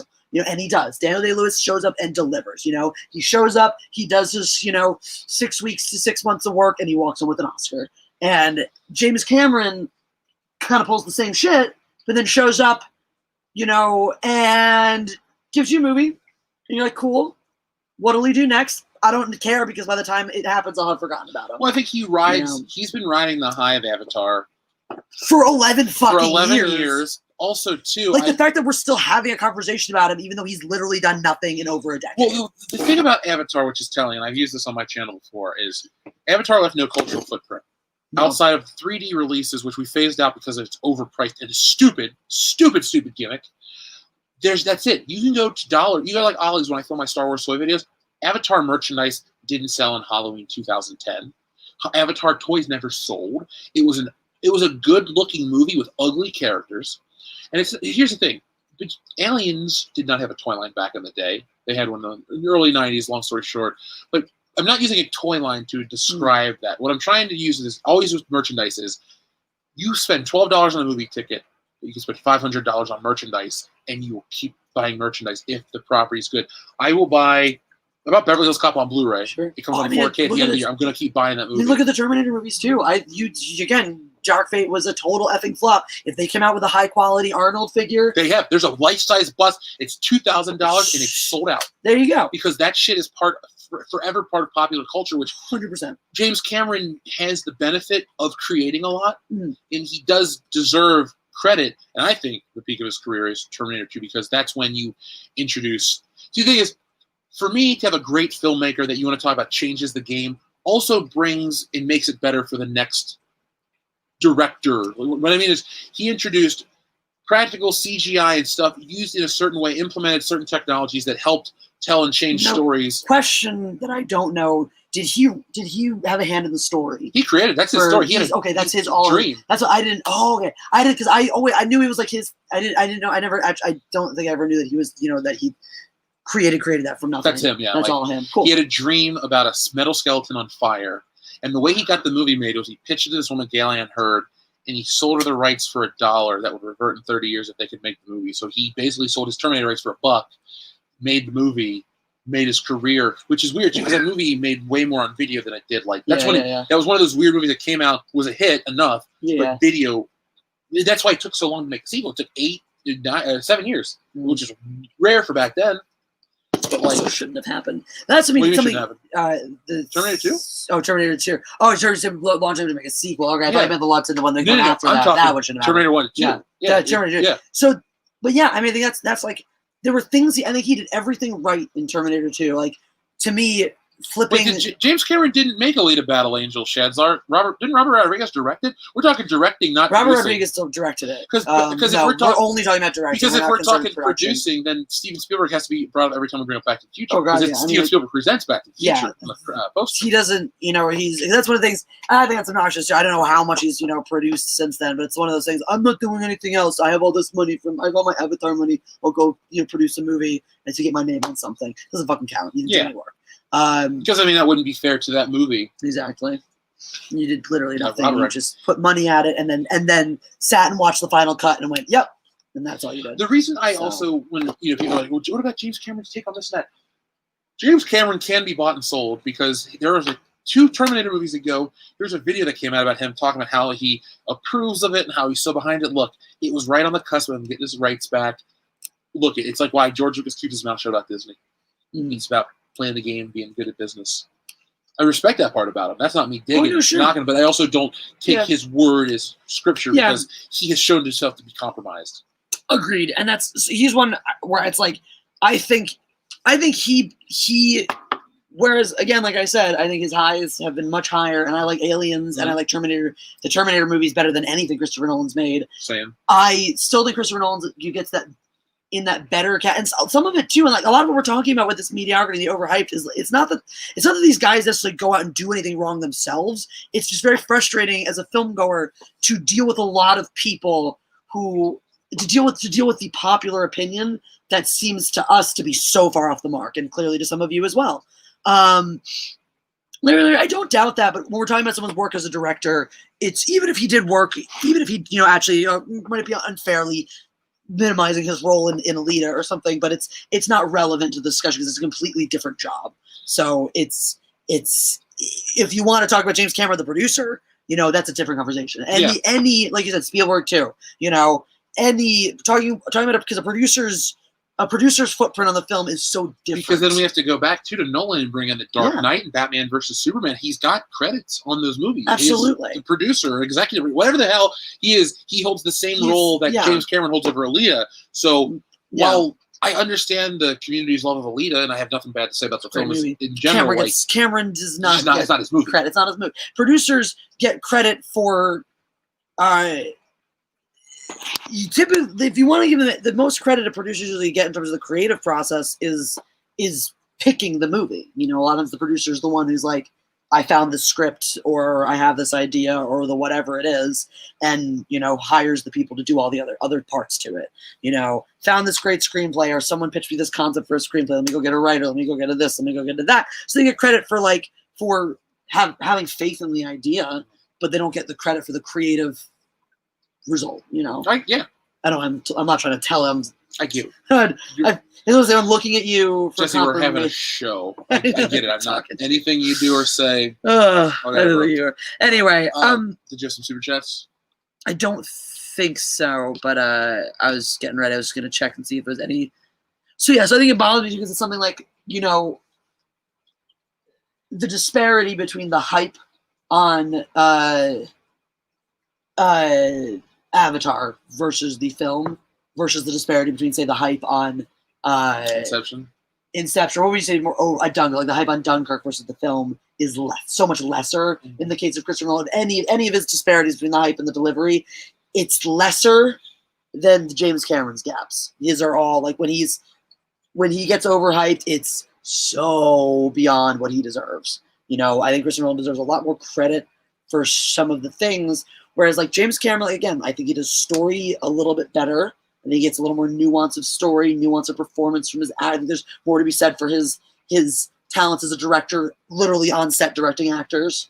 One of those things, typically what you find out is when you have directors who consistently make very cold feeling works, is that's usually a reflection of how they are as a person. Like you go back to Star Wars even, and you hear about how how cold George Lucas is on set. That's why, why it's great that he has that intelligence of casting, because Carrie Fisher, Harrison Ford, and Mark Hamill bring that warmth to just their personalities. That's why THX had all those flaws, and he had something he had to work to overcome as a director. And even the prequels have some of that too. Prequels very much have that. Because I'll give Ewan McGregor, Hayden Christensen, and Natalie Portman. They do have some chemistry. Yeah, but they're not really a trio in the film as much as they're the trio of the saga or this series. But like Han, Luke, and Leia are integral together. Yes, if Return of the Jedi was as poorly written as some people like to say, Luke wouldn't have went to Endor. He wouldn't have had that because Luke, he's juggling the whole I want to be a Jedi, but I'm still a Rebel Alliance character and all that stuff. Like Natalie Portman just kind of goes off and is a senator only. She's not. Yeah, she's not part of the dynamic really, or except when she's part of just the Hayden Christensen dynamic, which is something like it's like when even only during the Geonosis battle. Really, only that. I was like one of the few times the three of them all together. It's I think Natalie Portman's best work in that movie is when she and Qui-Gon, or not in that movie, in that series is when she and Qui-Gon are like going at it in Phantom Menace over stuff. So I will agree with that. Anyway, sorry, we don't got a Star Wars hole right now. That's true. Because we got one more director to talk about. We do. But first, Greg Kirby says top 5 James Cameron movies are Alien. Alien's not a James Cameron movie, Greg Kirby. That's Ridley Scott. Point Break is Catherine Bigelow. That was his wife. Yeah. Aliens is him. Terminator 2. Yes, Point Break is Catherine Bigelow. Since you've asked twice now, we'll wake the boy. It's time for your appearance, little one. It is time. Han wants all the attention. He's like, I am the gatekeeper. I'm his agent. You must pat me. TC the Mandalorian says, correction, Han, Luke, Leia, and Chewie. It's a foursome. That said, I think they work without Chewbacca because Chewbacca is Chewbacca. However, it's funny how everyone wants him to get the medal, but realistically, he is just the sidekick. He is the sidekick. So, but there is something to that too. That was a great. I mean, he melded with the dynamic, make a walking carpet feel like a part of the family. He does not want to show up right now. I don't want to. It's nap time. Actually, he was really comfortable with Jane. It's not performance time. I was getting my snuggles. It's very difficult. It's very difficult to be a star. You don't know because you're not one yet. You could be, but I am. And it's very difficult to be me. And I resent being waked from my nap because I need sleep when I want sleep. Papa. Yes, you pancake. I have to knock it off the surface in the night now because I was No. woken up. You did shipping. You got your appearance fee, so you know that's you don't get to do anything. If here, I'll make you a deal, Pancake. You can either forfeit your appearance fee, put it in the mom and dad fix your broken shit pot, and he's contemplating. He's like, or Yes, Mom. What else? What else? okay, so you can forfeit your appearance fee, or you can and knock something down later, or you can accept your appearance fee in the form of fish flakes and not knock anything down later. I think you'll go with that one. It's a tough choice, Papa. Did you like knocking stuff down? I like fish flakes a lot. Yeah. All my fish flakes.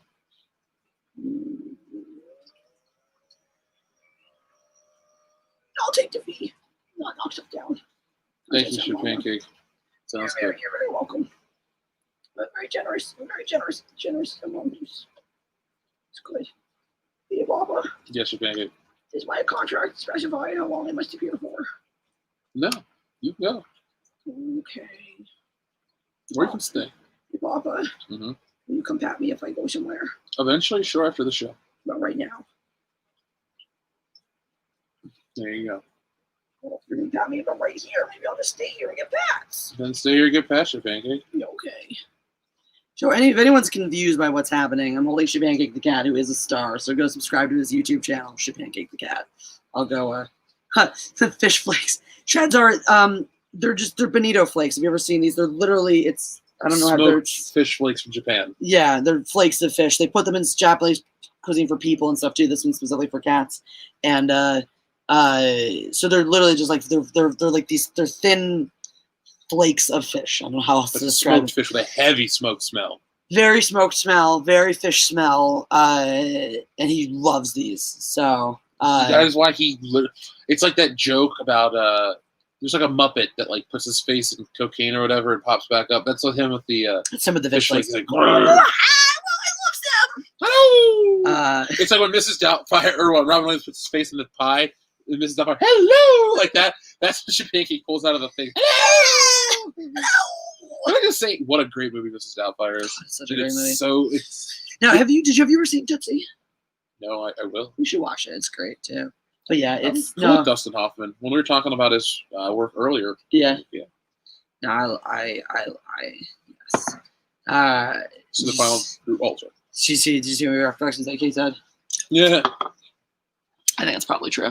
So the final director, and to me this is the bottom of it. This is the worst example. So like James Cameron, I think frequently sacrifices story for set piece. You know, where it's not that the story's bad, but it's nothing. It's not offensive or wrong or whatever, but it's like Avatar. It doesn't add anything to the story, you know. Mm-hmm. Titanic, it's a very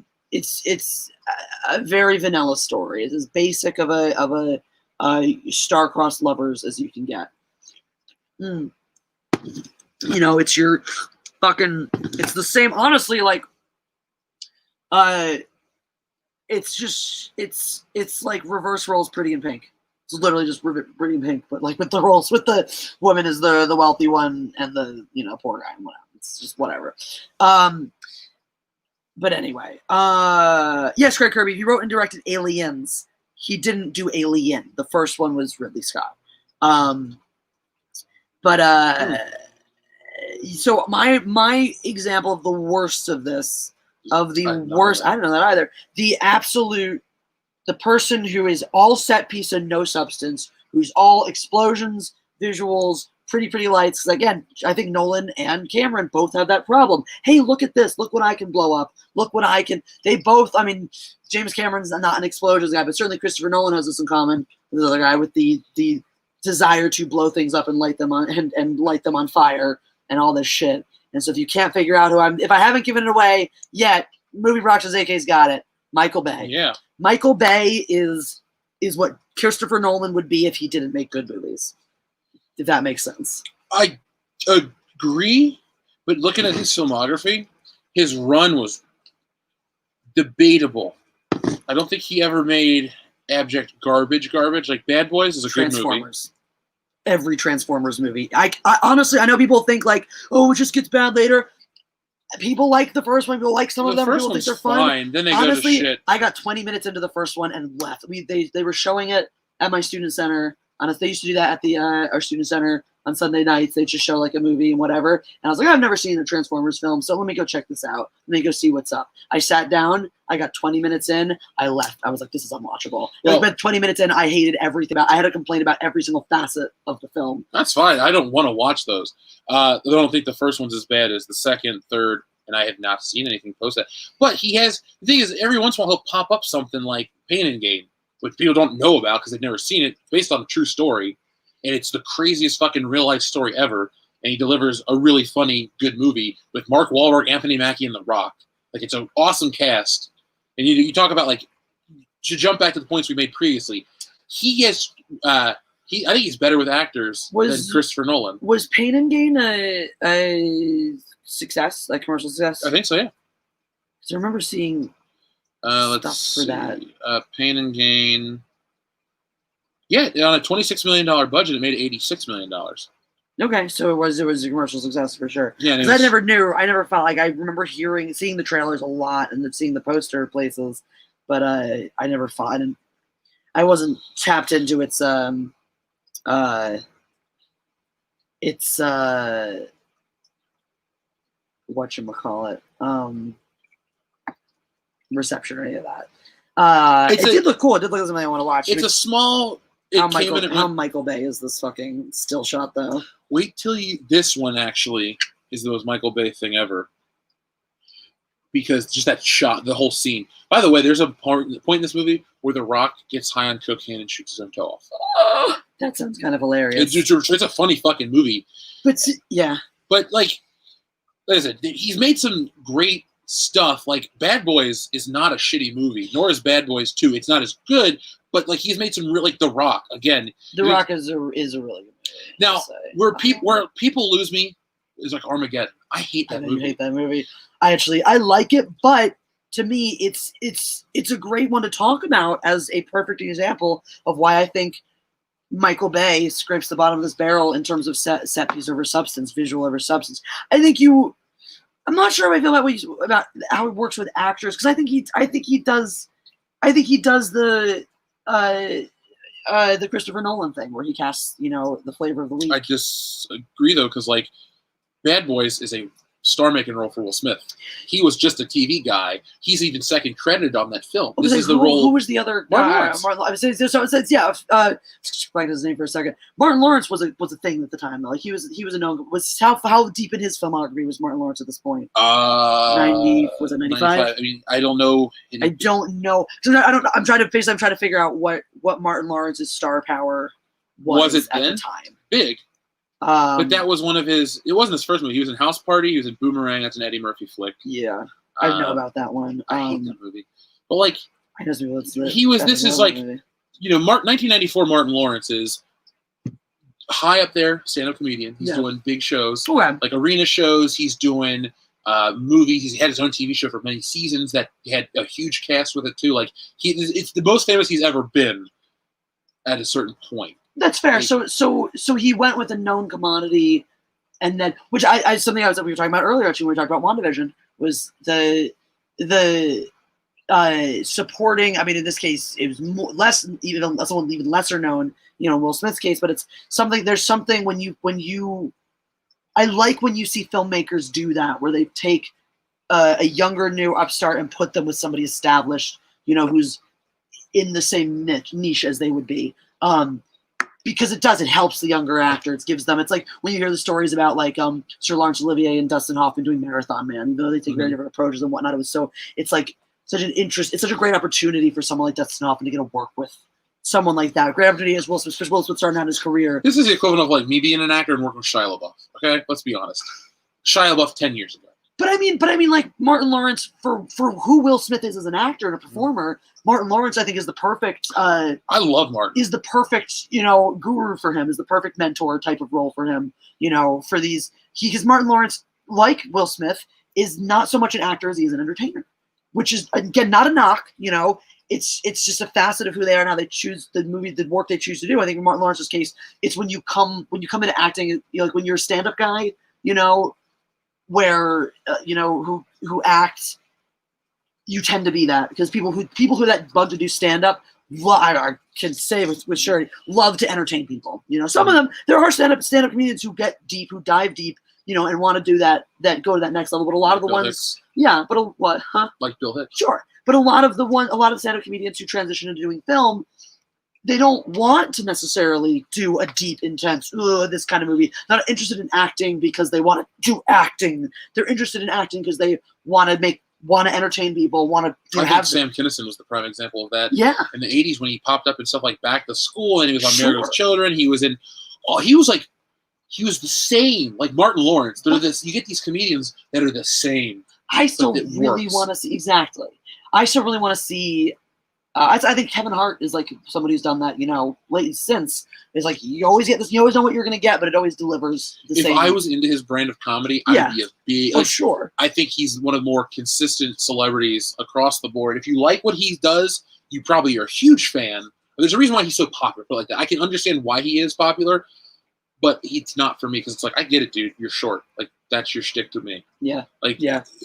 Gabriel Iglesias, who I find equally as funny as Kevin Hart. I get it. You're fluffy. Like you, I like him he seems like a really nice guy, but it's like the joke. Like that's why I rip on like Amy Schumer, like because the whole joke of my vagina is like it's a lot of their humor rolls around. I don't think that's fair for Kevin Hart though, because I don't think his stand-up is like that.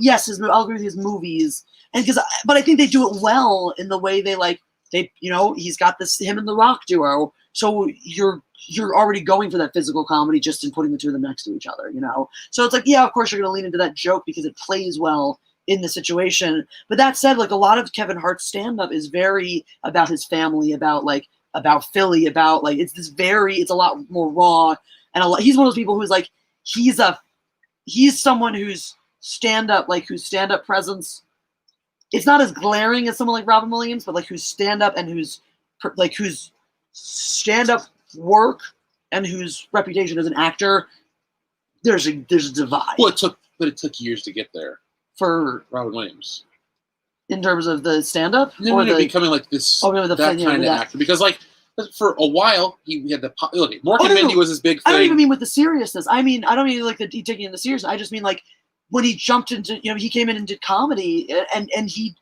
was a very family friendly TV comedian, movie comedian. Look at us. We grew up with him as the genie, but then you listen to his stand-up. What but the his fuck? stand-up is it's like Bob raunchy Saget, shit. where you go, Bob Saget is raunchy to be raunchy, where that's where the humor is, and it's funny, and it's not bad comedy, but Robin Williams is another step. Like, Bob Saget might sit there and go, suck a cock for 5 minutes, and he just keeps beating on the point. Robin Williams will make a joke like, the Met, whatever, the opera, with pants so tight you can see what religion they are. Like, just shit like that. Lines that so were much smarter. It was because it was racy, but it was funny, and it was poignant. It made you laugh. It actually made you laugh instead of, to me, like, that's, I do blame Louis C.K. for some of that. Because Louis C.K. hit this huge meteoric, star, all this whatnot. But like honestly, he's someone to me who does things for the sake of shock value, and says things for the sake of how much kind of and doesn't bother crafting a decent joke. Whereas like even to me, a flip like a Bill Burr is a very similar brand of comedy, but much better. I don't think Bill Burr has any hype that he buys into himself with this like that too. Our tour. But I think part of that too is like Bill Burr keeps writing fucking jokes. I think Louis C.K. super bought into that shit. And he's like, look at me, look at what I'm doing. And Bill Burr writes fucking jokes. Robin Williams, I think it's a very similar comparison. Like Bob Saget is this, let me shock and awe you with how filthy my mouth is when I'm not doing your family-friendly comedies. But didn't think about anything deeper than that. Robin Williams just fucking wrote fucking brutal stand-up and then did all this thing. Kevin Hart followed that trajectory more, where it's like he's stand-up going, he started in stand-up, he continues in stand-up, and it continues to be raw and very different in this and that, like, and very, very different from his very friendly comedy guy. So I think that's, a little different in that regard too. I don't even know how we got on that tangent. We're talking about Bad Boys with Will Smith. Oh, Bad Boys with Will Smith, yeah. Because that's Michael Bay's first movie, by the way. Like, yes, so that's an awesome. Like, how many? We had to go through a couple Nolan ones to get to. We started at Memento. Yeah, that wasn't his first game. No. Like, this dude starts with this and really changes the game. But that's something I think is really interesting, because if you look at him, like, so there's things about his style that remind me a lot of Christopher Nolan. There's things about his trajectory though that remind me a lot of James Cameron, because I think he's someone who started with, with good vision as a director, and was able to do that, and then just very quickly bought into his own hype, bought into his own gimmicks, and it went to shit. And to me, it's like, it really went to shit, more so than a James Cameron. Like, James Cameron never had swinging testicles for a Transformer. Yes, some of the later Transformers are abominations.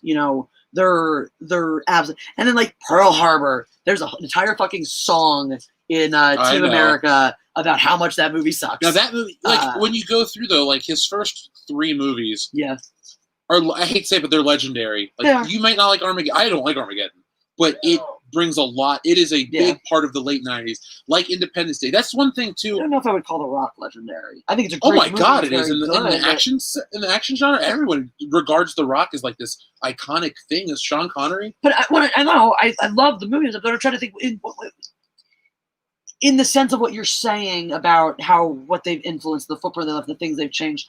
And this is an honest way. This is not a challenge. This is what about the genre did that movie influence?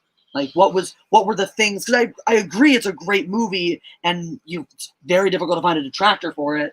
But iconic is one of those, like, I think it's a great movie. I don't know if I would agree with iconic, because it's like, I can think of the film, I can imagine scenes from it, I can picture things so clearly. Like, one of the things my mind always goes to is Sean Connery trimming his hair. Mm-hmm. That's one that sticks out, things like that. But off the top of my, there's no, like, lines that are part of our culture, moments that are riffed on repeatedly. The one line about the winners don't cry, they go home and fuck the prom queen. Like, that's a really famous line from the movie. That one is the closest. Definitely. Well, and then Welcome to there's like the thing. Yeah, but that one's the thing. That's not something you. Yeah, but I mean, that's literally as just basic as Welcome to Jurassic Park, but that's part of that movie too. Yeah, but, like, again, you don't hear it's not something you hear referenced a lot. It's something you hear brought up a lot, or referenced or riffed on, or things like that. As I say, there are great movies that are great and better than many iconic movies. Mm-hmm. I don't know if iconic is a word I would use for The Rock, but it's definitely a debate worth having. I would for, like, well, the thing too I wanted to make too with Michael Bay. This isn't an excuse for him. Mm-hmm. It's just like movies like True Lies. If Christopher Nolan made movies in the 90s, he would probably make like a True Lies or something, because sensibilities were different back then. Look, it's fun to rip on Friends because it's a terrible show and it always has been.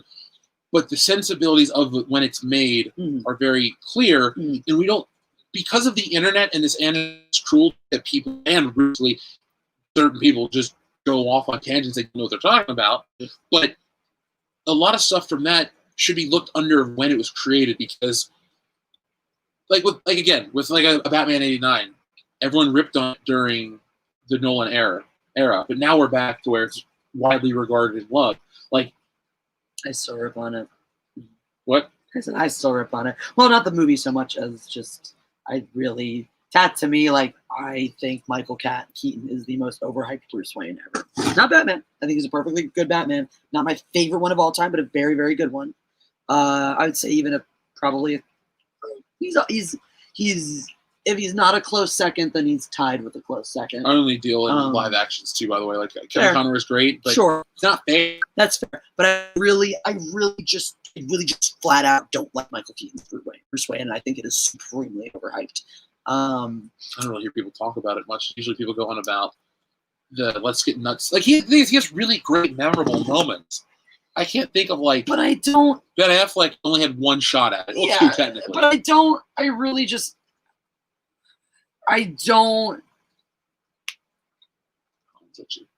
I don't care about. That makes sense. Like, I don't think that Michael Keaton's iconic moments are as great and amazing and so Batman as everyone says. You know, it's one of the things too. It's like there's a difference between also playing a good character and just playing something well and playing something that's like, oh, this feels like Batman. You know, so it's like when people try to say he's the best Bruce Wayne because he feels like he doesn't. He doesn't feel like Bruce Wayne at all. Well, I think we have to also look at this too. Like every couple of years, they redefine Batman. True. It's like what I just said about the lens. Like you have to look at it as the sensibilities of the time.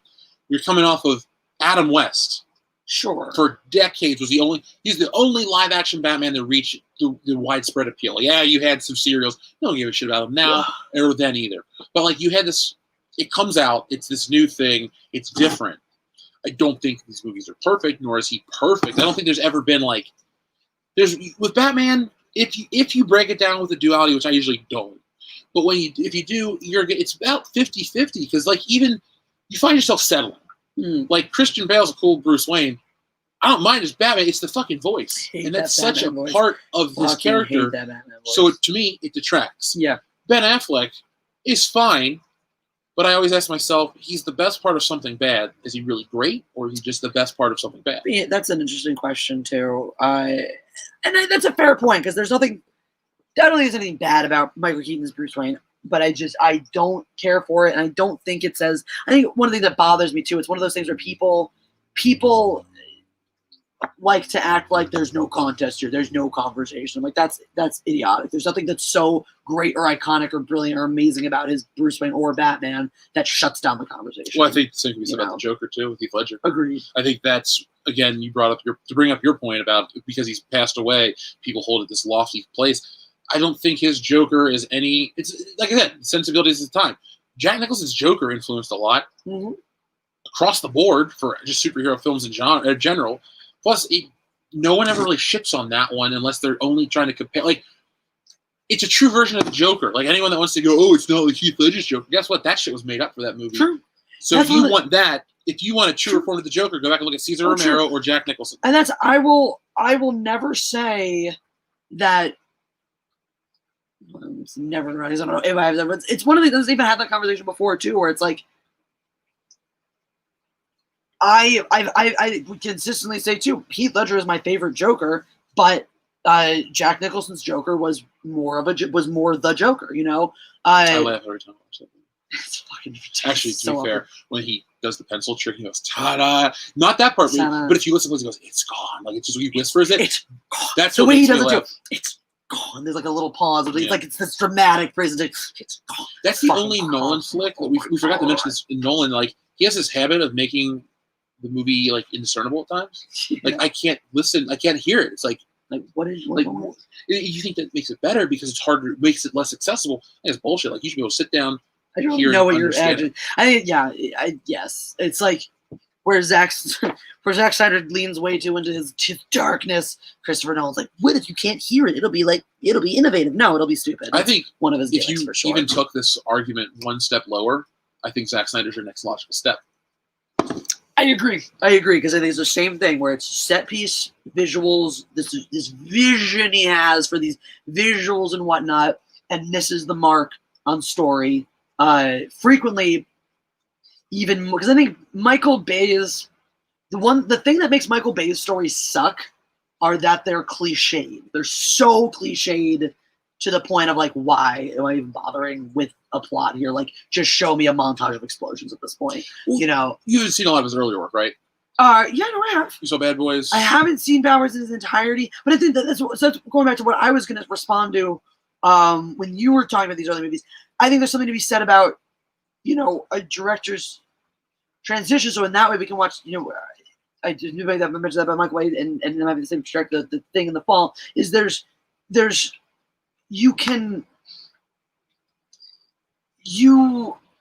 just totally lost my point now about how I think Michael Bay has the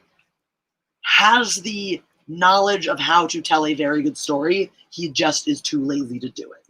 That he's more. The thing is, Michael Bay, and I think what's why it becomes such a travesty at times. It becomes almost more of a travesty when you look back at his early work and see the quality in it. Things like The Island was a movie that could have been good. I never saw it. it could have been good. That was the one. It was fucking. It was really interesting. I studied that one in a filmmaking class or a screenwriting class, maybe, because the script was so different than the product. And the script is way more interesting. It's way more. So when Michael Bay gets a hold of it, he tears out everything in it that makes it human, gritty. Wow, holy shit! Like this really drives home the like grittiness of this future dystopia and whatnot. And Michael Bay goes in and polishes it and takes out the humanity and throws in the spectacle. And the film suffers as a result. A lot. I think he's a car commercial of a film director. Yeah, that's a great way to say it. It's the most digestible, easy to consume bits. Now, I will say, outside of like James Cameron is a better filmmaker. He's created, his best is better than all his. Yes, no question. One thing I will say that unlike James Cameron and even Nolan, while he owns other production companies and actually has contributed a lot. And I'm not saying they're great movies, but like this, all of his shit is fast food. Honestly, but people, I might hate him more as a producer than it's really hard to. I can't hate anybody more than him for what he did in the Mark Wahlberg Transformers. You want to know unwatchable? To me to me is why Michael Bay gets very little advancement. That's one thing. It's like it's the point where if I see his name as produced in and whatnot, I'm like, I won't even see it because I'm like, I know what kind of movie you're bringing to the screen, and I have no interest in it. And so far, my hindsight has been 20/20 on that one in most cases. These are only Jewish directors, right? There you go. Well, oh well. We can't all be great. See, we can't all be great. Winners. Exactly. So his Wikipedia page is interesting though, because if you go back and look, it's the only Wikipedia page I've ever seen that lists the amount of cars and airplanes an actor or a celebrity owns. It literally ends with he owns a Bentley, this kind of plane, this a $50 million. To me, that's like so on brand for him. The guy who's going to blow up everything he can in his movies and go for spectacle over anything else, of course, is the guy who's going to own a whole bunch of fancy machines. Would you believe he is the 4th highest grossing director of all time? Yeah, easily. Can you guess who number 1 is? No. Spielberg. Oh, duh. What? Can you guess number 2? Not Lucas. George Lucas is not top 5. He's not even going to be there because he just hasn't done enough. He's not even top 10. He's not on this list. The thing is, he doesn't have the body of work. It's not really Scott, is it? He's not on this list either. Not prolific enough either. This person's not prolific. They just directed a bunch of really successful movies back to back to back to back. Made a fuckload of money. Almost everyone made $1 billion. The Russo brothers. Oh, duh. Number 3 is your boy, Peter Jackson. Number 4 is Michael Bay. It tells you what their most successful films are. His is Return of the King with a $1.12 billion. But then Michael Bay is next. Then James Cameron with Avatar. David Yates because of Harry Potter. In the Deathly Hallows Part 2. It's the most successful one he's done. And then you have Christopher Nolan at 7. J.J. Abrams, Timber. So every guy we talked about tonight is the most commercially successful directors. And there's a reason for that. And honestly, I think we've touched on a lot of what those reasons are. But to me, I'm sorry, when your movie's last line is, or the last line for your franchise character for your movie is, look to the stars, think of one of them as my soul, you have seriously lost your way. Other highlights from that film include one bad guy saying to another bad guy, here on Earth we have a saying, the enemy of my enemy is my friend.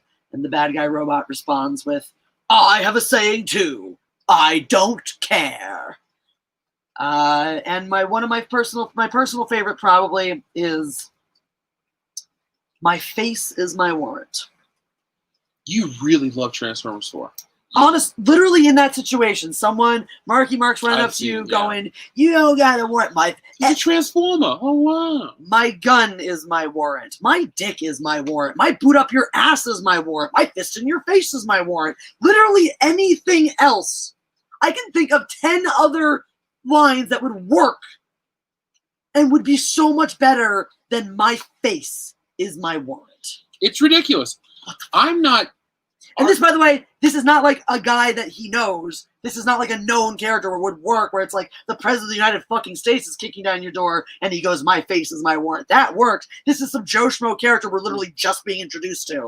Well, to jump back on our discussion, though, one thing I will say about shit, I was my train of thought about Michael Bay is that unlike the other guys' films, no one, including Michael Bay, thinks they're high art. James Cameron thinks he's high art. Christopher Nolan thinks he's high art. This dude knows what he is, and that's why I don't like his movies. Hate most of them. Think he's whatever, but he knows what he is. He's self-aware. That's why I respect it, because I would rather be with someone that knows exactly what they are, what they bring to the table, and why they're number 4 on the list. They're less damaging to me than somebody who because nobody buys into Michael Bay hype. People go because they like whatever he does. The product speaks for itself, as dumb as it is. There's no aura around, the next Michael Bay project is guaranteed to be whatever. 2 things. One, I disagree. I do think he buys into his own hype a lot. I just think other people don't. I do think he does. I think literally, how do you not buy into your own hype if you think those fucking lines are okay? Like, that's the kind of shit where it's like, how uninvolved, how little do you give a shit about what you're doing here that you let that shit slide? You think that the shit's okay to put on screen? Like, how can you as a director sign off on that level of garbage? To me, you don't know who, because the thing is, you're someone, the thing is, how do you sign off on that level of garbage when you can make better things, when you have demonstrated in your career that you have the capacity to make an iconic fucking movie? How have you lowered your standards so much? To me, that's worse. That's like, all right, if you're sucking your own dick because everyone around you is telling you you're the greatest guy in the room, that sucks and it's shitty, but like, whatever. You know you can do better. You know you can do more. And you go, I am going to spoon feed hot steaming garbage to my audience because I know they will eat it. That to me is like, just, I have no respect for a person like that. I think it just shows you what shitty of a person you are, and how much you buy into your own hype, how great you think you fucking are, that you think it's totally fine for you to walk around, take a shit on a movie screen and go, hey, there's my movie, give me the fucking money. Like he's fucking entitled to the millions of dollars he makes off of the shit. The thing is, like he fucking earned it. He to me is like Walmart. Walmart is not a shopping experience. There's nothing nuanced about Walmart. Look, they have a system of how everything's set up. You walk into Walmart, you go to the left, you know what's there. You go to the right, you know it's the food center. It's just your most basic, bare bones shopping experience. You go there, and it's but it's the Walmart where, like, 9 times out of 10 you turn a corner and see someone ODing on the floor or someone pissed on a shelf. I won't take it that far, because all Walmart across the board is the most generic, homogenized, shitty shopping experience. There's nothing special. Even Target has, like, the Target brand is slightly churched up, or this is slightly better. I disagree. Walmart is just straight up. Even their like nicer Walmarts are still Walmart. It's like Walmart, McDonald's. There's these Americana things that are the most generic, but they're the biggest. And Michael Bay is that. He's McDonald's. He's Walmart. He offers no kind of artistic subtlety, anything in his work. I don't agree with that, because I think you were glossing over his lows. I think you were glossing over shit. Here's the thing. Okay, by his lows, what I'm trying to get at is he knows that his films are a product for a studio to make money. They're not art. What I was getting at is he is the most successful. Pearl Harbor was marketed as this fucking Oscar-bait, but we're talking about his later work, right? Brilliant shit, and it's not it's a bad movie. I'm not. We never. You think I glossed over Pearl Harbor? We watched it in grade school. It was shit. But the thing is, that to me is the counterpoint to this buying into your own hype. He 100% bought into the hype on that. The hype was everywhere for that movie. It was overhyped. It was akin to Shakespeare in Love with the over fucking hype. Oh, this is the greatest thing ever, the greatest love story. Oh my God, it's so wonderful. Ben Affleck will melt your heart, and this and that and all that stuff. Not and him, it's though. not. But the thing is, it comes from there. Like, you don't, when you make a movie. When you are directing a high budget Hollywood film, you have already pitched marketing before the film starts getting made. So yes, you as the director have a hand in how you think the film should be marketed, who this film is for, all of those elements. The director is a huge part of what that is. And so if Michael Bay is on set, is Michael Bay working on this movie, with an attitude of like, we're just having fun, try to make something pretty. Because also, like, the thing is, you don't make Pearl Harbor the movie as a fluff piece. It wasn't. I don't think you can ever argue that Michael Bay intended to make Pearl Harbor as this like fun, entertaining, like, hey, because like it's Pearl fucking Harbor. It's one of the most traumatic events in American history. One of the most tone deaf things. I get that, but like. No, but the thing. That's why I don't think he set out to just go. Let me make a. I think he set out to make that movie thinking he would make. But we're also picking the one movie from almost 20 years ago when everything else fits that. It's literally the one outlier. Armageddon. I agree it's overhyped, but I think that's I think it's a good movie. I think it's better than you think it is. Let me rephrase. I like it better than you do. But I agree with you that it's what. You definitely think it's better than me. I think you think it's better than it is. It's whatnot, but like. We've never had like a technical discussion so much about why you don't like it. Because no one in the history of time has been. Let me spend 2 hours of my life telling you why Armageddon is a technical masterpiece. But Armageddon was one of those that was treated that way. Oh, it's this visual tritriumph. But Titanic was treated the same way too. It's all this stuff. I agree, but again, Titanic is what I agree, but we both agree that James Cameron buys into his own hype, and I think Michael Bay 100. I don't think you have these overhyped movies, these overhyped narratives about these directors without them contributing in some way. I don't think you can. The thing is, I really think you're picking too early. Again, like I said, these are some of his earliest films. Richard Donner, my favorite director. The Island was also super hyped as this great, sci-fi. Blah. It was. But the thing is, you keep assuming that. Look, he doesn't run the PR machine. DreamWorks does. That I think DreamWorks is the one responsible for the complaint you're making about Michael Bay. I don't think so at all because you have the thing. He is a strictly gun for hire these days for most of his big career. These days, but the thing is, in the beginning too, like the studio doesn't even buy the movie. Doesn't even decide to back the movie before they already know. Like as the director going to it's one way or the other, either depending which one happens first. If you're the director, in his early work, it's more the studio approaching him, and so the studio is approaching you. They already know what movie they want to make. They already know what movie they want to market. That's been done, And again, on the flip side, if the director's the one bringing it to the studio, the director has to pitch all that to the studio. Now, do you know though that Michael Bay pitched Pearl Harbor? No, my point, what I'm saying is. If it's the other way around, where Pearl Harbor wasn't the one he wanted to do, but what the studio picked for him, again, that marketing, the movie they want to make, that's all there. That's all set in stone. So when they go to Michael Bay, they don't say, hey, Michael Bay, go make Pearl Harbor. They say, hey, Michael Bay, we want to make this, this intense romantic drama set in Pearl Harbor and all this stuff and whatnot. So Michael Bay is taking this project knowing what's expected of him as the director. So again, if he's taking this project going, the point still stands. If he's taking this project going, yeah, great, your vision and all that stuff, and going, haha, suckers, I'm just gonna make a lot of big explosions and fuck you, then it's just as disingenuous. It's just as bad. But, like there's no universe in which Michael Bay in a vacuum directs all these movies and has no idea what the. Well, I think you keep harping on. Here's an interesting point though. He might have a 3-picture deal with Buena Vista right here because those are the only 3 times he's ever worked with them. They all came out in quick succession. Yep. How do we know? Whatever wasn't like, oh, you made The Rock, here's another 2-picture deal, and one of them's got to be whatever. Like, we don't know the narrative behind the making of Pearl Harbor enough to like. That's what I'm saying is a studio isn't going to pick a director for just because the Buena Vista has them under contract for these 3 movies and they want to make Pearl Harbor. They're not. They don't work with only one director. If they want to make Pearl Harbor and they realize, shit, maybe Michael Bay is not the right director to do it, they don't give it to him anyway because he's under contract. They just pick a different director and give him a different movie. So there's no universe in which there's some massive disconnect between who Michael Bay is as a director and how they wanted to mark brand Pearl Harbor. And like Michael Bay came in and never had that same vision or never wanted that. That's just not his thing, but he agreed to do it because he had to or some reason or whatever. There's no universe in which that's that disparity between the marketing of something and the intention of the director is that great in any of his films. I would say that, but that's the disconnect to Hollywood. They tried to make a Harriet Tubman movie with Julia Roberts. These people there are people, the guy, John Peters, this director, the producer that wanted to put a giant spider in Superman. Like he was obsessed with this idea. Like just sometimes dumb ideas get through. I think that's what Pearl Harbor is, and I think his entire look. I don't like any of his movies outside of Pain and Gain and a couple of bad ones. He's a bad director, but I think he's no more guilty than. I think he's less guilty because he's very self-aware of what he is. Because look at what he hold on.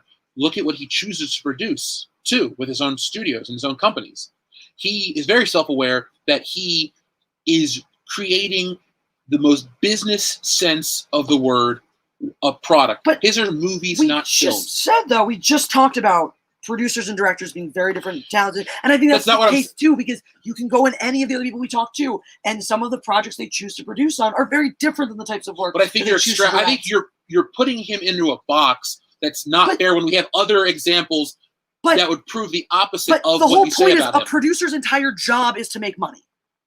That's a producer's job. And as a director too. No, a director's job. The thing is, a producer's literal job is to invest in a project and get a return. You know, a director, when they're making, yes, obviously they need to make money for the career, but that's not their job description. The literal job description of a producer is put money into the film but to make it make Michael more money. Bay is not an artistic director. He is a producer/director in the purest sense of like he's a money guy. That's all he is. But I do think he's bought into his hype, though. I don't agree that he's this self-aware dude who's like, I make whatever movies to make money. I think his hype is I make the most successful movies ever. That's all it is. It is now, but I think it's this period of time. I think it's the other way around. I think he accepted this position, seeing, wow, this movie sucked and it got critically panned and whatnot, but hey, look at all that money he made. I think this was a later decision in his career, going back and looking at a movie, looking at his early filmography and the types of films he was doing and the quality of those films versus later. I don't think he jumped into the industry going, I'm going to be a director-producer who's here to make money. I think he started out making these movies going, I'm this artistic guy who makes these great fucking films. No. And then somewhere along the way, realized, shit, I don't have to. I think what he realized was I don't have to put in this much work to get this return, and then stop putting in the work. If you take out the artistic shit, because you got to take under the lens of what we talked about. Armageddon is the 1998 equivalent of Transformers 4. These movies are treated differently because of what? Yes, they are. Not. It's not. Honestly, no. Have you seen Transformers 4? No. It's unwatchable. But Jesse, you said the first Transformers unwatchable, and you actually stopped watching it, so you gotta. Okay. It's watchable. I actually fell asleep during the fourth one. Woke up, my friend who had been awake the whole time. I was like, "What?" I was very confused because all of a sudden there were dinosaurs and stuff, and my friend who was awake the whole time had no further insight on where we had gotten to where we were based on where it had come from. Like, Transformers is a movie where I found it unwatchable. I understand that other people find it fine. The first one. The fourth movie, it's not even the same conversation as Armageddon. It's like you're comparing. If you want to go back to our fast food example, you're comparing now McDonald's to something you found in a dumpster. Like that's. But I consider here's the thing though. You wanted literally something half eaten in a dumpster with hobo poop on it. That's not no. He is McDonald's.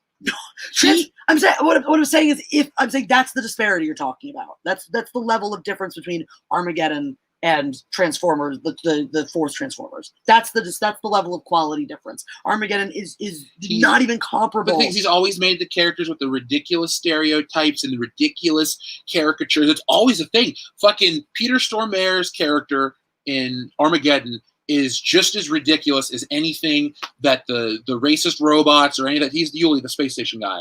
Like, all that stuff is just... If you read a Wikipedia synopsis for Armageddon, it makes sense. The Wikipedia synopses for the Transformers movies don't even make sense. That's not really a valid argument, honestly, though. The Cliff's Notes version, any Cliff's Notes version of these movies doesn't...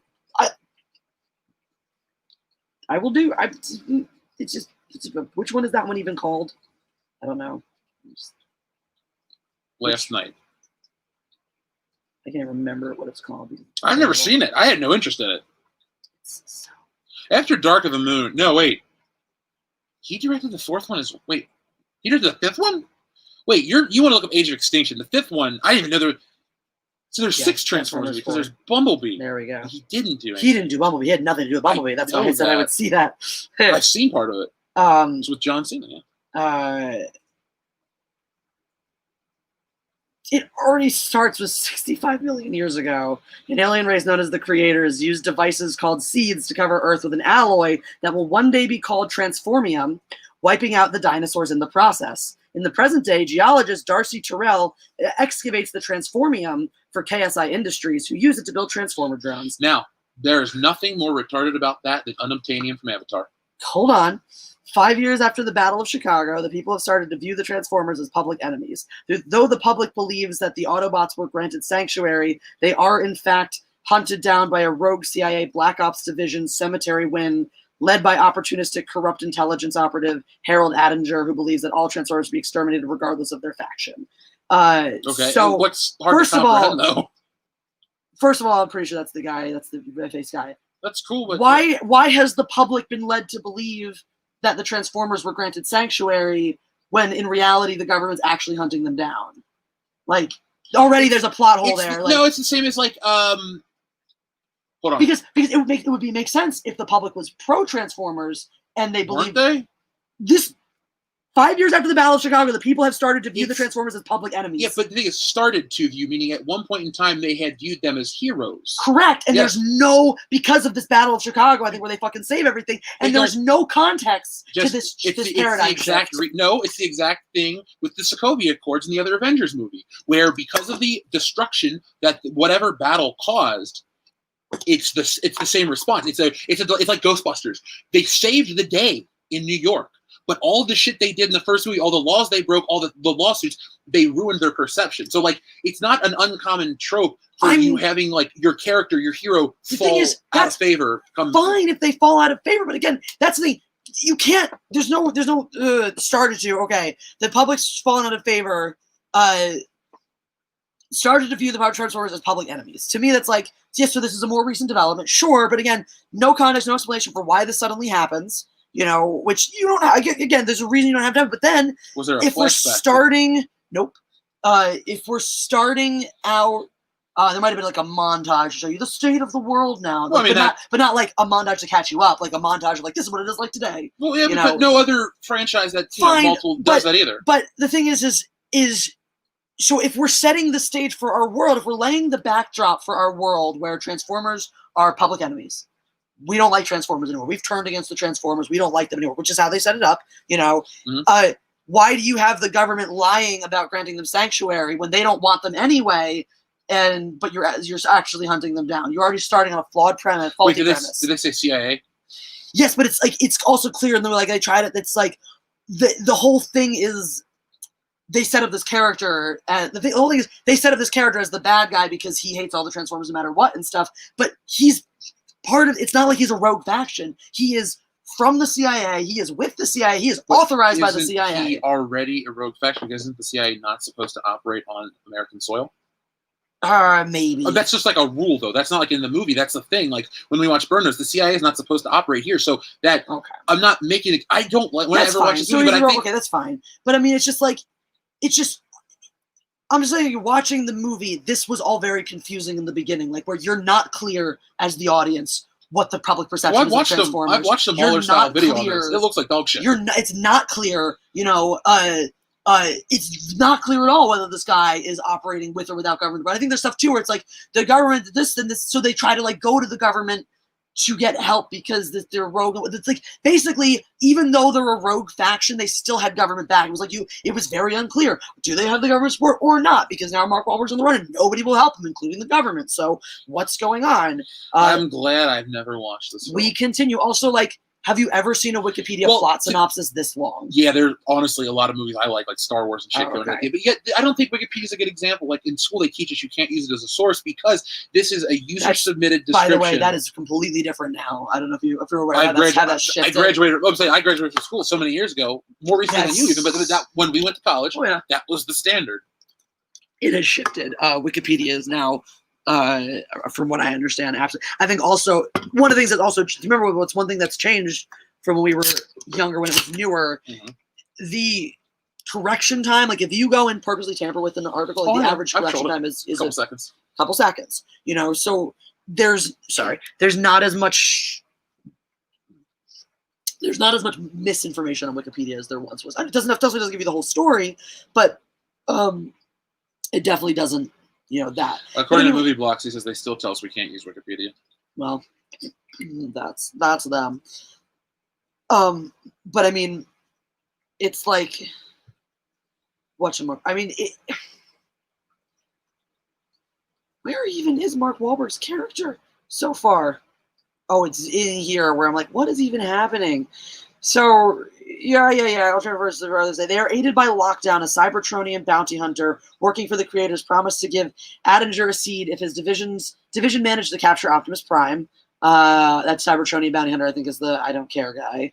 Lockdown locates and kills Ratchet when he refuses to give the whereabouts of Optimus Prime. Optimus damages Mexico City and disguised an old Marmor 97 semi-truck is discovered by Cade Yeager, a financially struggling Texan inventor. While his teenage daughter, Tessa, and business partner, Lucas Flannery, encourage him to turn Optimus over to the authorities, Cade instead fixes Optimus, hoping to understand his technology. Lucas calls Cemetery Wind, who attacks the Yeager farm, but Optimus and Tessa's secret boyfriend, Irish rally car driver Shane Dyson, come to the family's aid. During the pursuit, Lucas is killed by one of Lockdown's grenades. Optimus summons the surviving Autobots, Bumblebee, Hound, and Crosshairs, who have come to distrust humans using a Solar drone. Cade discovers KSI's involvement in the attack on the Autobots. That's a lot, right? It's a lot of information. Yeah, but I mean, that's the first half hour of the movie. That's cool, but I'm saying, one. We're using the Wikipedia stuff, which is fine. But look at the plot. The lines for Star Wars is equally as dense. Star Wars is better than everybody. Say like the length of the Wikipedia article and the description of the plot is not really a fair comparison of that. Are you listening to what I'm reading though? The thing is, Jesse, there's a reason why I skipped that movie because I already knew the brand of Michael Bay Transformers. They suck across the board. It's so offensively bad. That's the thing. It's like to pass this off as a movie to charge people an admission price, like that's fucking. It's like offensive. I won't say to charge an admission price. Though, because to me, it's offensive to be able to charge what you charge for ridiculous food, like McDonald's. I don't think their food's worth whatever, but people pay it. His movies are a product that millions and millions of people line up. Nobody forces those people to go see those films.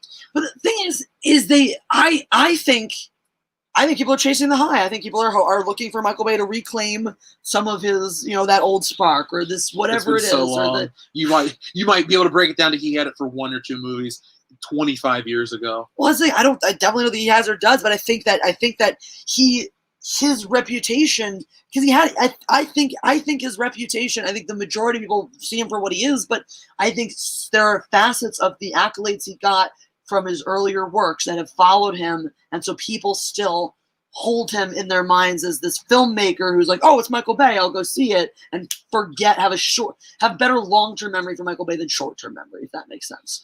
I do, but I don't think he ever was seen like that, and I don't think most people do. Look at what he's attached to, though.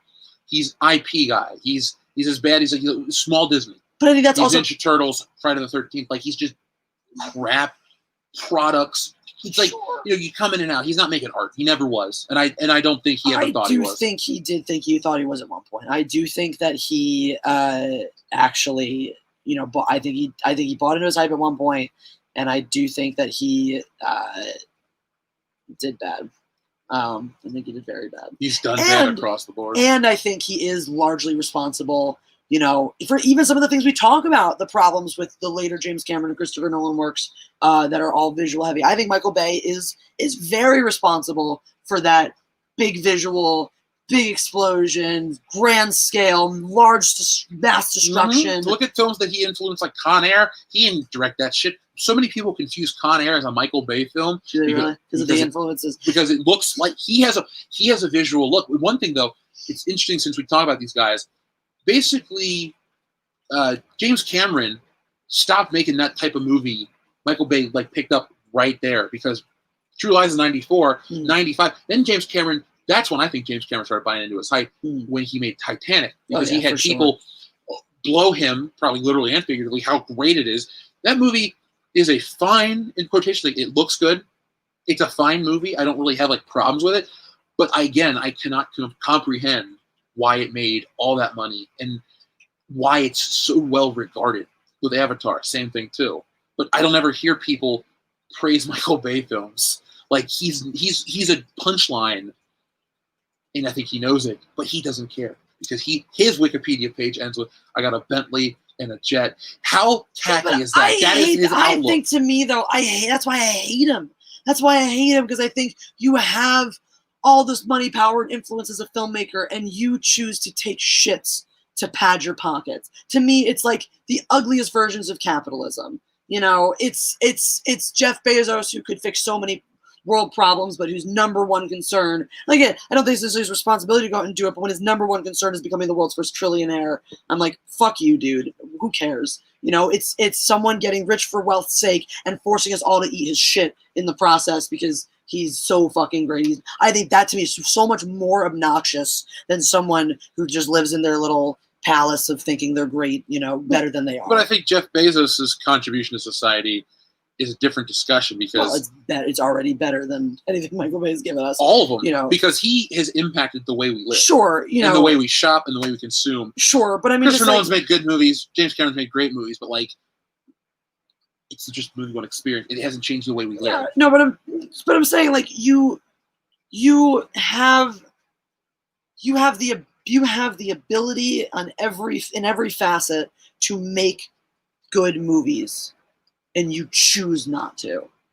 I don't understand why you choose to be bad at your job. Well, I mean, I understand the appeal of. I just don't have I don't have respect for a person who knows they can do a better job and chooses not to because they know they can take our money anyway. To me, that's like barely better than theft.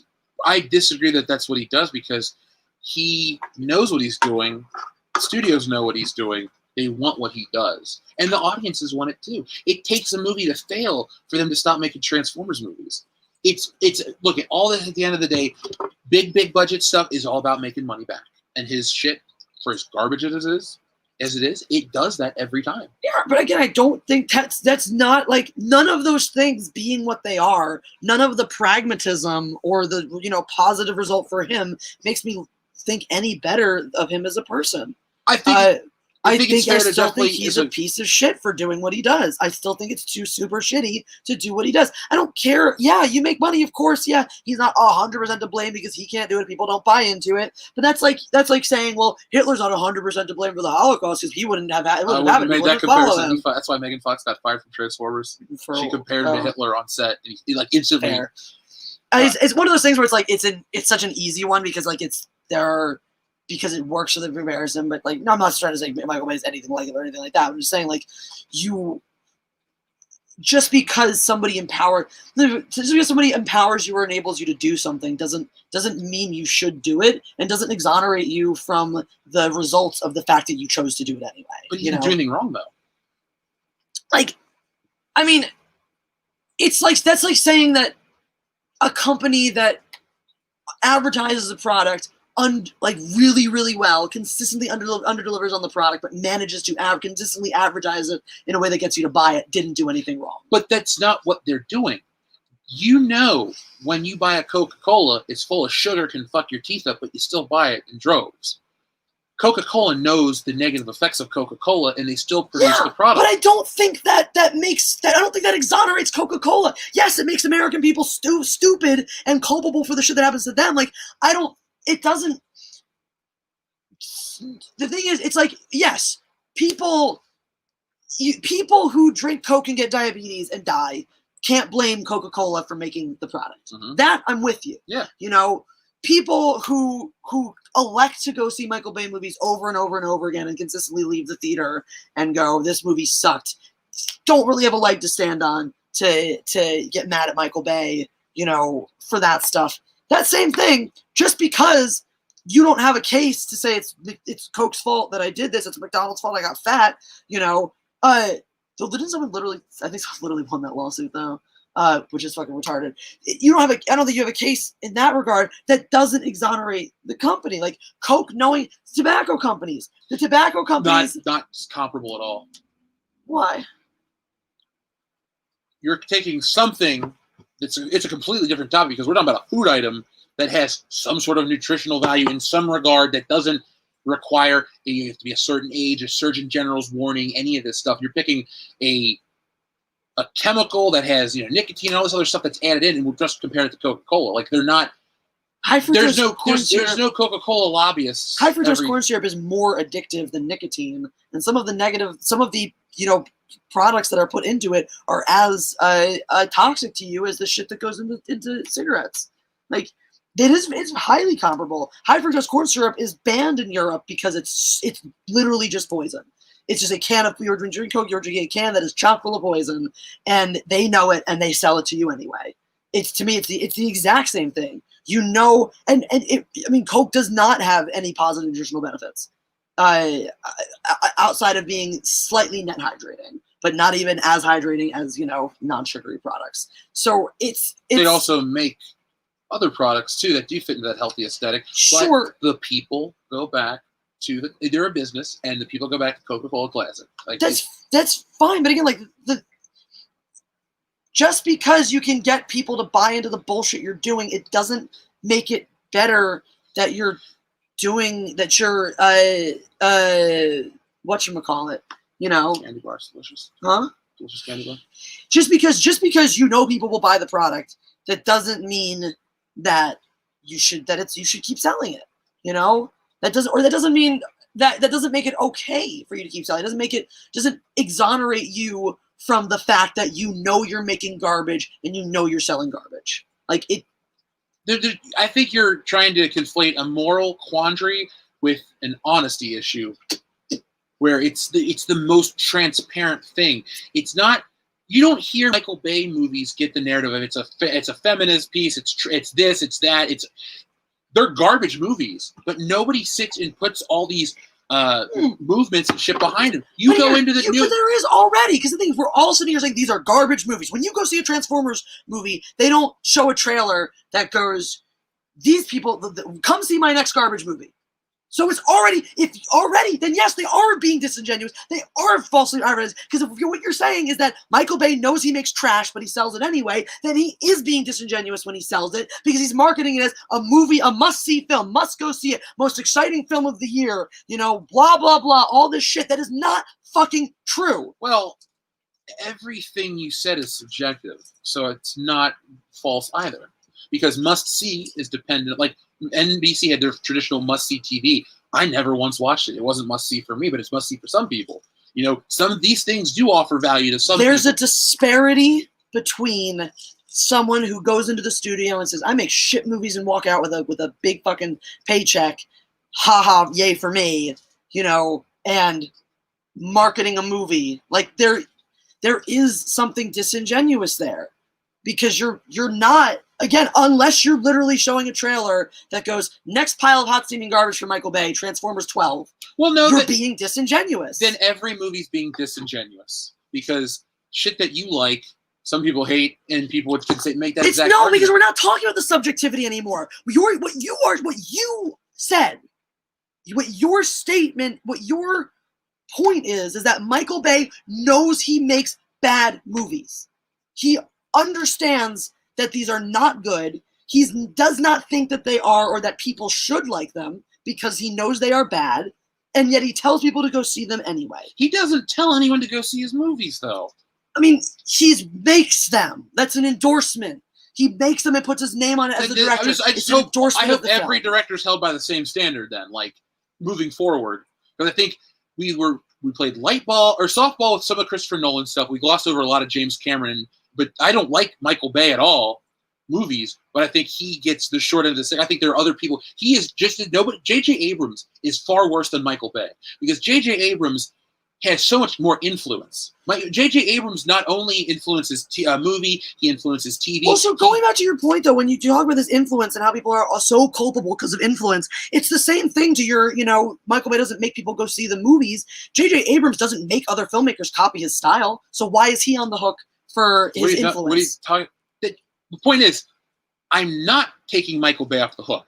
Every director has to be put on the same hook, because every director, every film studio, everything that is produced in the entertainment industry is guilty of the same shit. Every album out there, I bought Smash Mouth's album for one song. They're like, it's a great album. No, it's not a great album. I bought it for one song. Like, that's a subjective thing. But I don't think that the people, when Smash Mouth dropped this album, that the studio went, "God, this sucks. How do we market it?" I think the studio went, "Oh, this is a great album for this, for what it is. It's a great album for this, for this band." Blah. Like, that's the difference. There's a difference between, we hyped this thing up, and when it turns out the public didn't think it was as great as we thought thought it was going to be, and I literally already know I took a dump here. I'm walking away from it.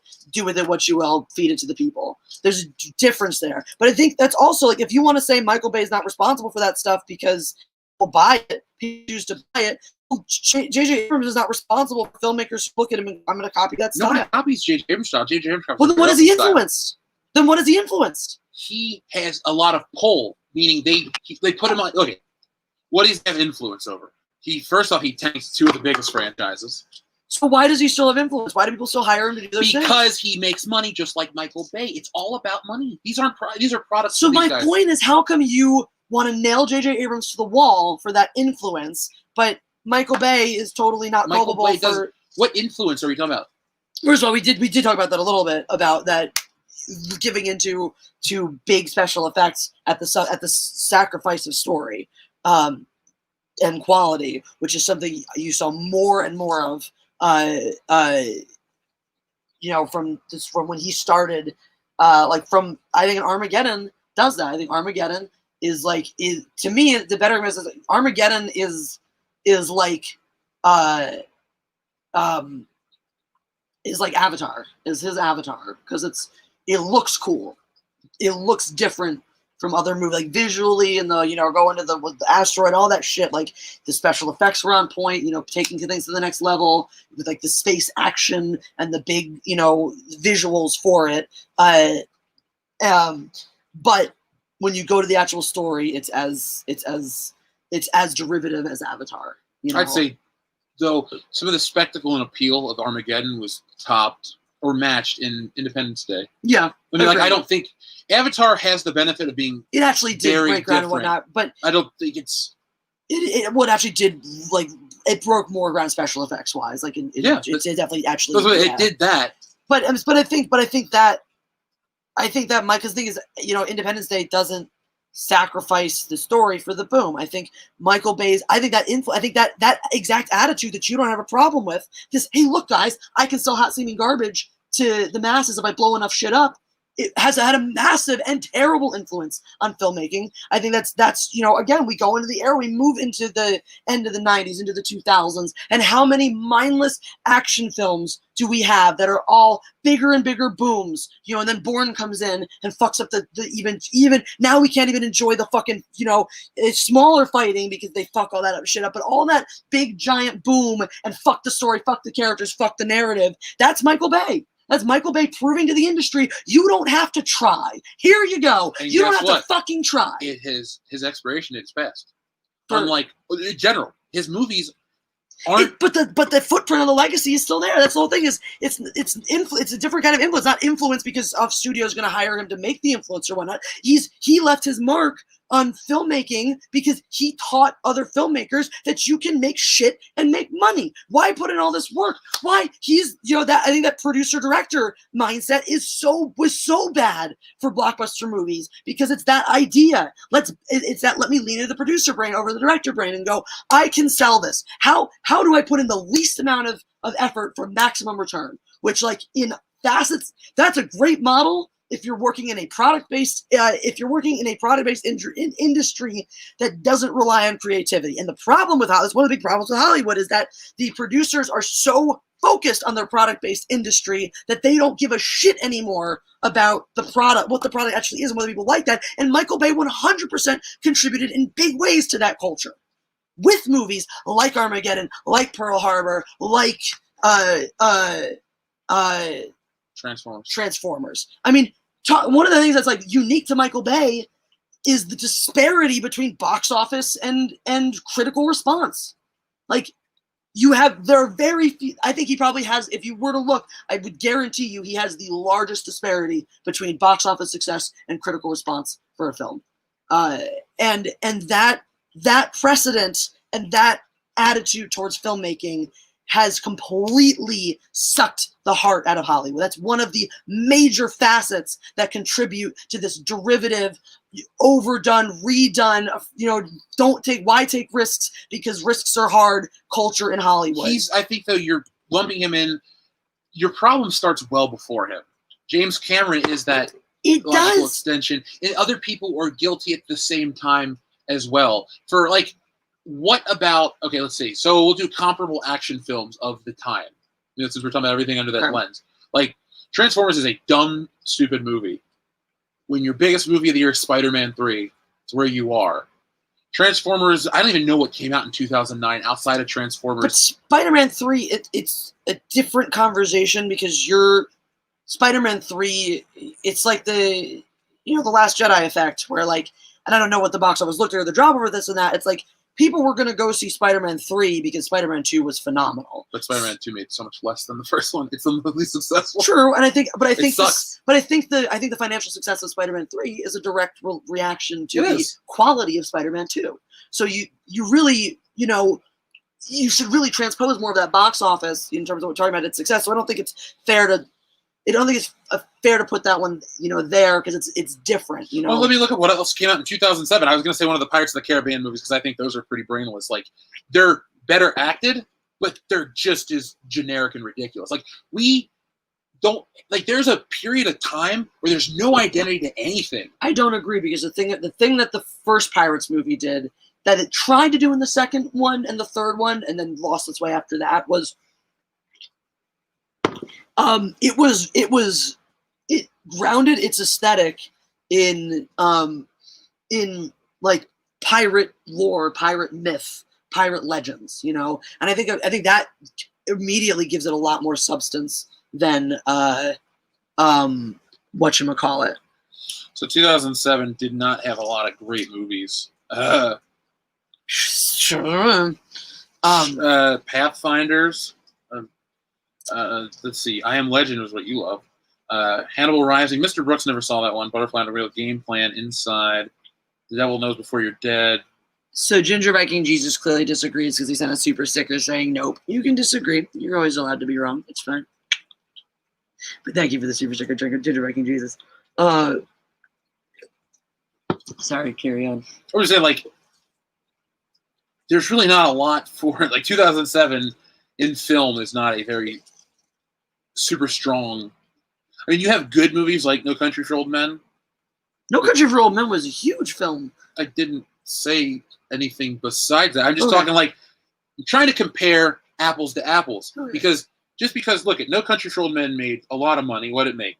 And it won 100. Bardem won an Academy Award. I'm not trying to make the film comparison. All I'm trying to pick is what can you compare a big budget summer blockbuster from 2007 that's not Spider-Man 3 because I couldn't think of what does that have to do with the conversation though?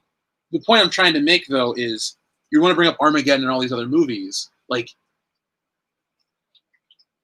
in hindsight's great and all, but like all these movies are a product of their time and when they're made. And while they're dumb, they're not dumber than the other shit that came out at that time. So all we're doing is railing on dumber shit that came out in the future and going, it's always been dumb shit. Different again. Like I said, the big point, find me a director who has a bigger disparity between the critical response and the box office success. What does that have to do with it? Is exactly what I'm saying about the level of influence. If you want to model, when you want to model something, you model it after the best. So if you want to be Hollywood and model something, and lean into a model where you're lean into a model where you're I just totally lost my train of thought. What was it before? Oh yeah, no, yeah. So you want to copy that success. So if you're Hollywood wanting to lean to this model of like, money first, quality second, then who are you going to look for? Who are you going to model after? You're going to model after the person who does it the best. Who does it better than the person whose movies get critically panned time after time after time, but pulls in massive box office numbers? So yes, he leaves a humongous footprint on the industry as a result of that disparity. But what difference is he then? He's the same as whatever schlocky 80s action movies were the big things of the day. The thing is, like, he is just the same person from every decade with just a different person in interchange. Yes, there are shitty people. I'm not saying Michael Bay is the worst thing that's ever happened to Hollywood or like the pinnacle of evil. I mean, you compared him to Hitler at one point. I wasn't doing that as a wasn't doing that to try to make it say he was like Hitler. That's a false equivalency there. That's not fair. That's a total false equivalency. I agree. That's what I'm saying, but you made that point. I was like, what are we doing? No, what you're doing is a false equivalency. I did not compare Michael. That's so fucking. I fucking hate it. You compare Michael Bay. I did not compare Michael Bay to Hitler. I used an analogy from something that was similar to. I wasn't comparing the person or the personality or he's like him because of this. I was comparing two actions that demonstrated a similar disparity. That's not, and I think it's very unfair to accuse me of comparing him to Hitler because that's the trigger button word get you canceled shit, and I don't appreciate that. So, Ginger Viking Jesus says, please engage with your audience. I send fucking super chats. We haven't. I mean, love you, Ginger Viking Jesus. Love you guys. Love the chat. I'm usually all about the chat. But the reality is we came on here to have this debate. We come on here to put on a show for you guys. We love doing it. We love talking to you guys and stuff like that. But if we're in a debate, that we're having about this, we may miss some of your chat, and I know it's valuable. I know you guys always have great contributions and stuff like that. And it's awesome. And I love it. But the reality is that sometimes we're going to get on our flow and we're not always going to be able to catch all that stuff. So understandable, because I've definitely noticed that I do have a habit of engaging a lot with my audience, which I love, and I love to cultivate on my stream. But unfortunately, sometimes we just get very carried away. So thank you for the super chat. Hello, audience. And let's see what the audience has to say. Chadzar's lost. Most people. All right. What did you want to say? What else have you said, aside from engage with your audience? Because what I've seen a lot of in the chat, and unfortunately, this is also one of the reasons why it's not always fun to engage in the chat, is because some people in the chat have made really interesting arguments about these movies, and some people in the chat just want to be assholes and tell us why we're wrong or stupid or bad for having opinions. So sometimes, Ginger Viking Jesus, that's another thing. If we glance at the chat a lot and we see things like that from some of your peers, we stop glancing at the chat. That's one thing to know. It's just a good thing to know for the chat in general. If you ever notice that like we've been engaging and then we stop engaging, look for that too. Because there were some things I was seeing in the chat earlier. I was like, I don't want to engage with this, and so I stopped reading it. So, not you, Ginger, you're fine. You didn't do anything or say anything. I don't want to make this clear. It's not you, any of that. But just there were certain things popping up in the chat that were like, again, it's that kind of thing where if we start engaging in the chat, we start engaging in all the chat. And I love discussions. We've been disagreeing for almost 3 hours now, and we still love each other. So, and Spush loves us even more, right? What am I trying to do? Sorry, someone said about something about high fructose corn syrup. It wasn't debate. It wasn't fighting. I was just reading it. Oh no, it was about agave. Agave syrup. It does say, yep. So thank you for googling Eric Black. I love when people fact check this stuff and then learn something. Learn something new. And even better if they fact check and learn something new and teach me something new, because then everybody wins. And that was actually Spush. That was Han that just dipped through. I don't know if he's still here. Someone asked earlier if he has a bald spot on his tail, in case anyone else was noticing that. Yeah, he's got a lot of allergies. He's got a lot of food allergies. He comes up to you and rubs his face on the corner of hard surfaces, or if your hand is open, he just rubs it on your fingers. Like the best thing to do with this cat is to stick your hand out like this by his eyebrow, and he just goes like that.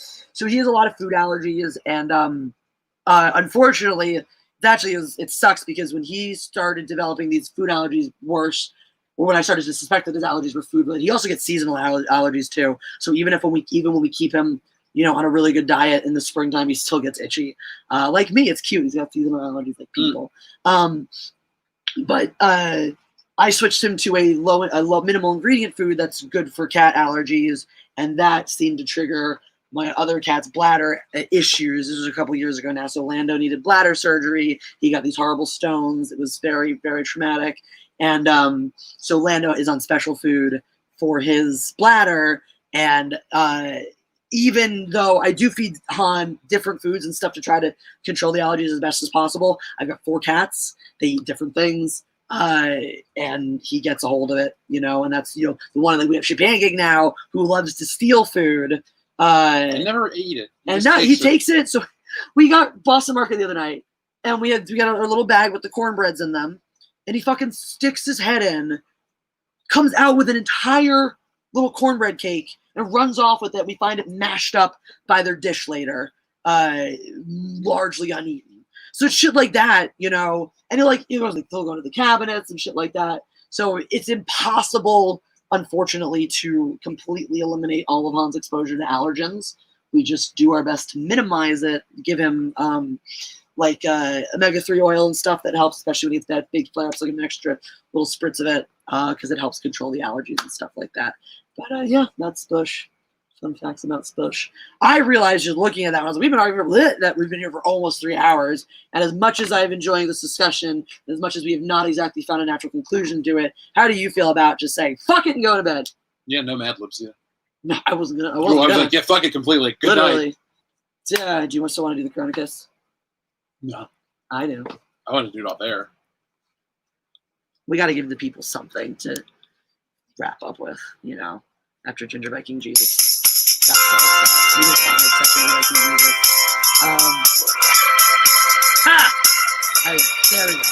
Ginger Viking Jesus wants to be part of the conversation. He says, I did enjoy the Transformers movies in general, however, I didn't enjoy watching Mike Debate digging into my toy box and ripping my childhood apart. There's another, you know, the thing is, I don't like those movies. I don't think they're good.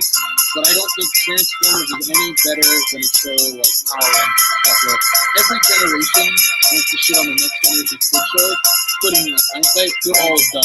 Like, G.I. Joe Transformers again is just done Power Rangers, Ninja Turtles, and anything else. I think it's just like Ninja Turtles. It's like doing it, literally all sorts of shows. Some of this stuff is just like, you know, it's like that thing that happens if someone takes your IP that you like that has meaning to you, and like plenty of forces go to work from and decide, I can do this better. The reason I say it like that is I don't have any love for Transformers in general, and still think they're bad. Like, I sympathize with people.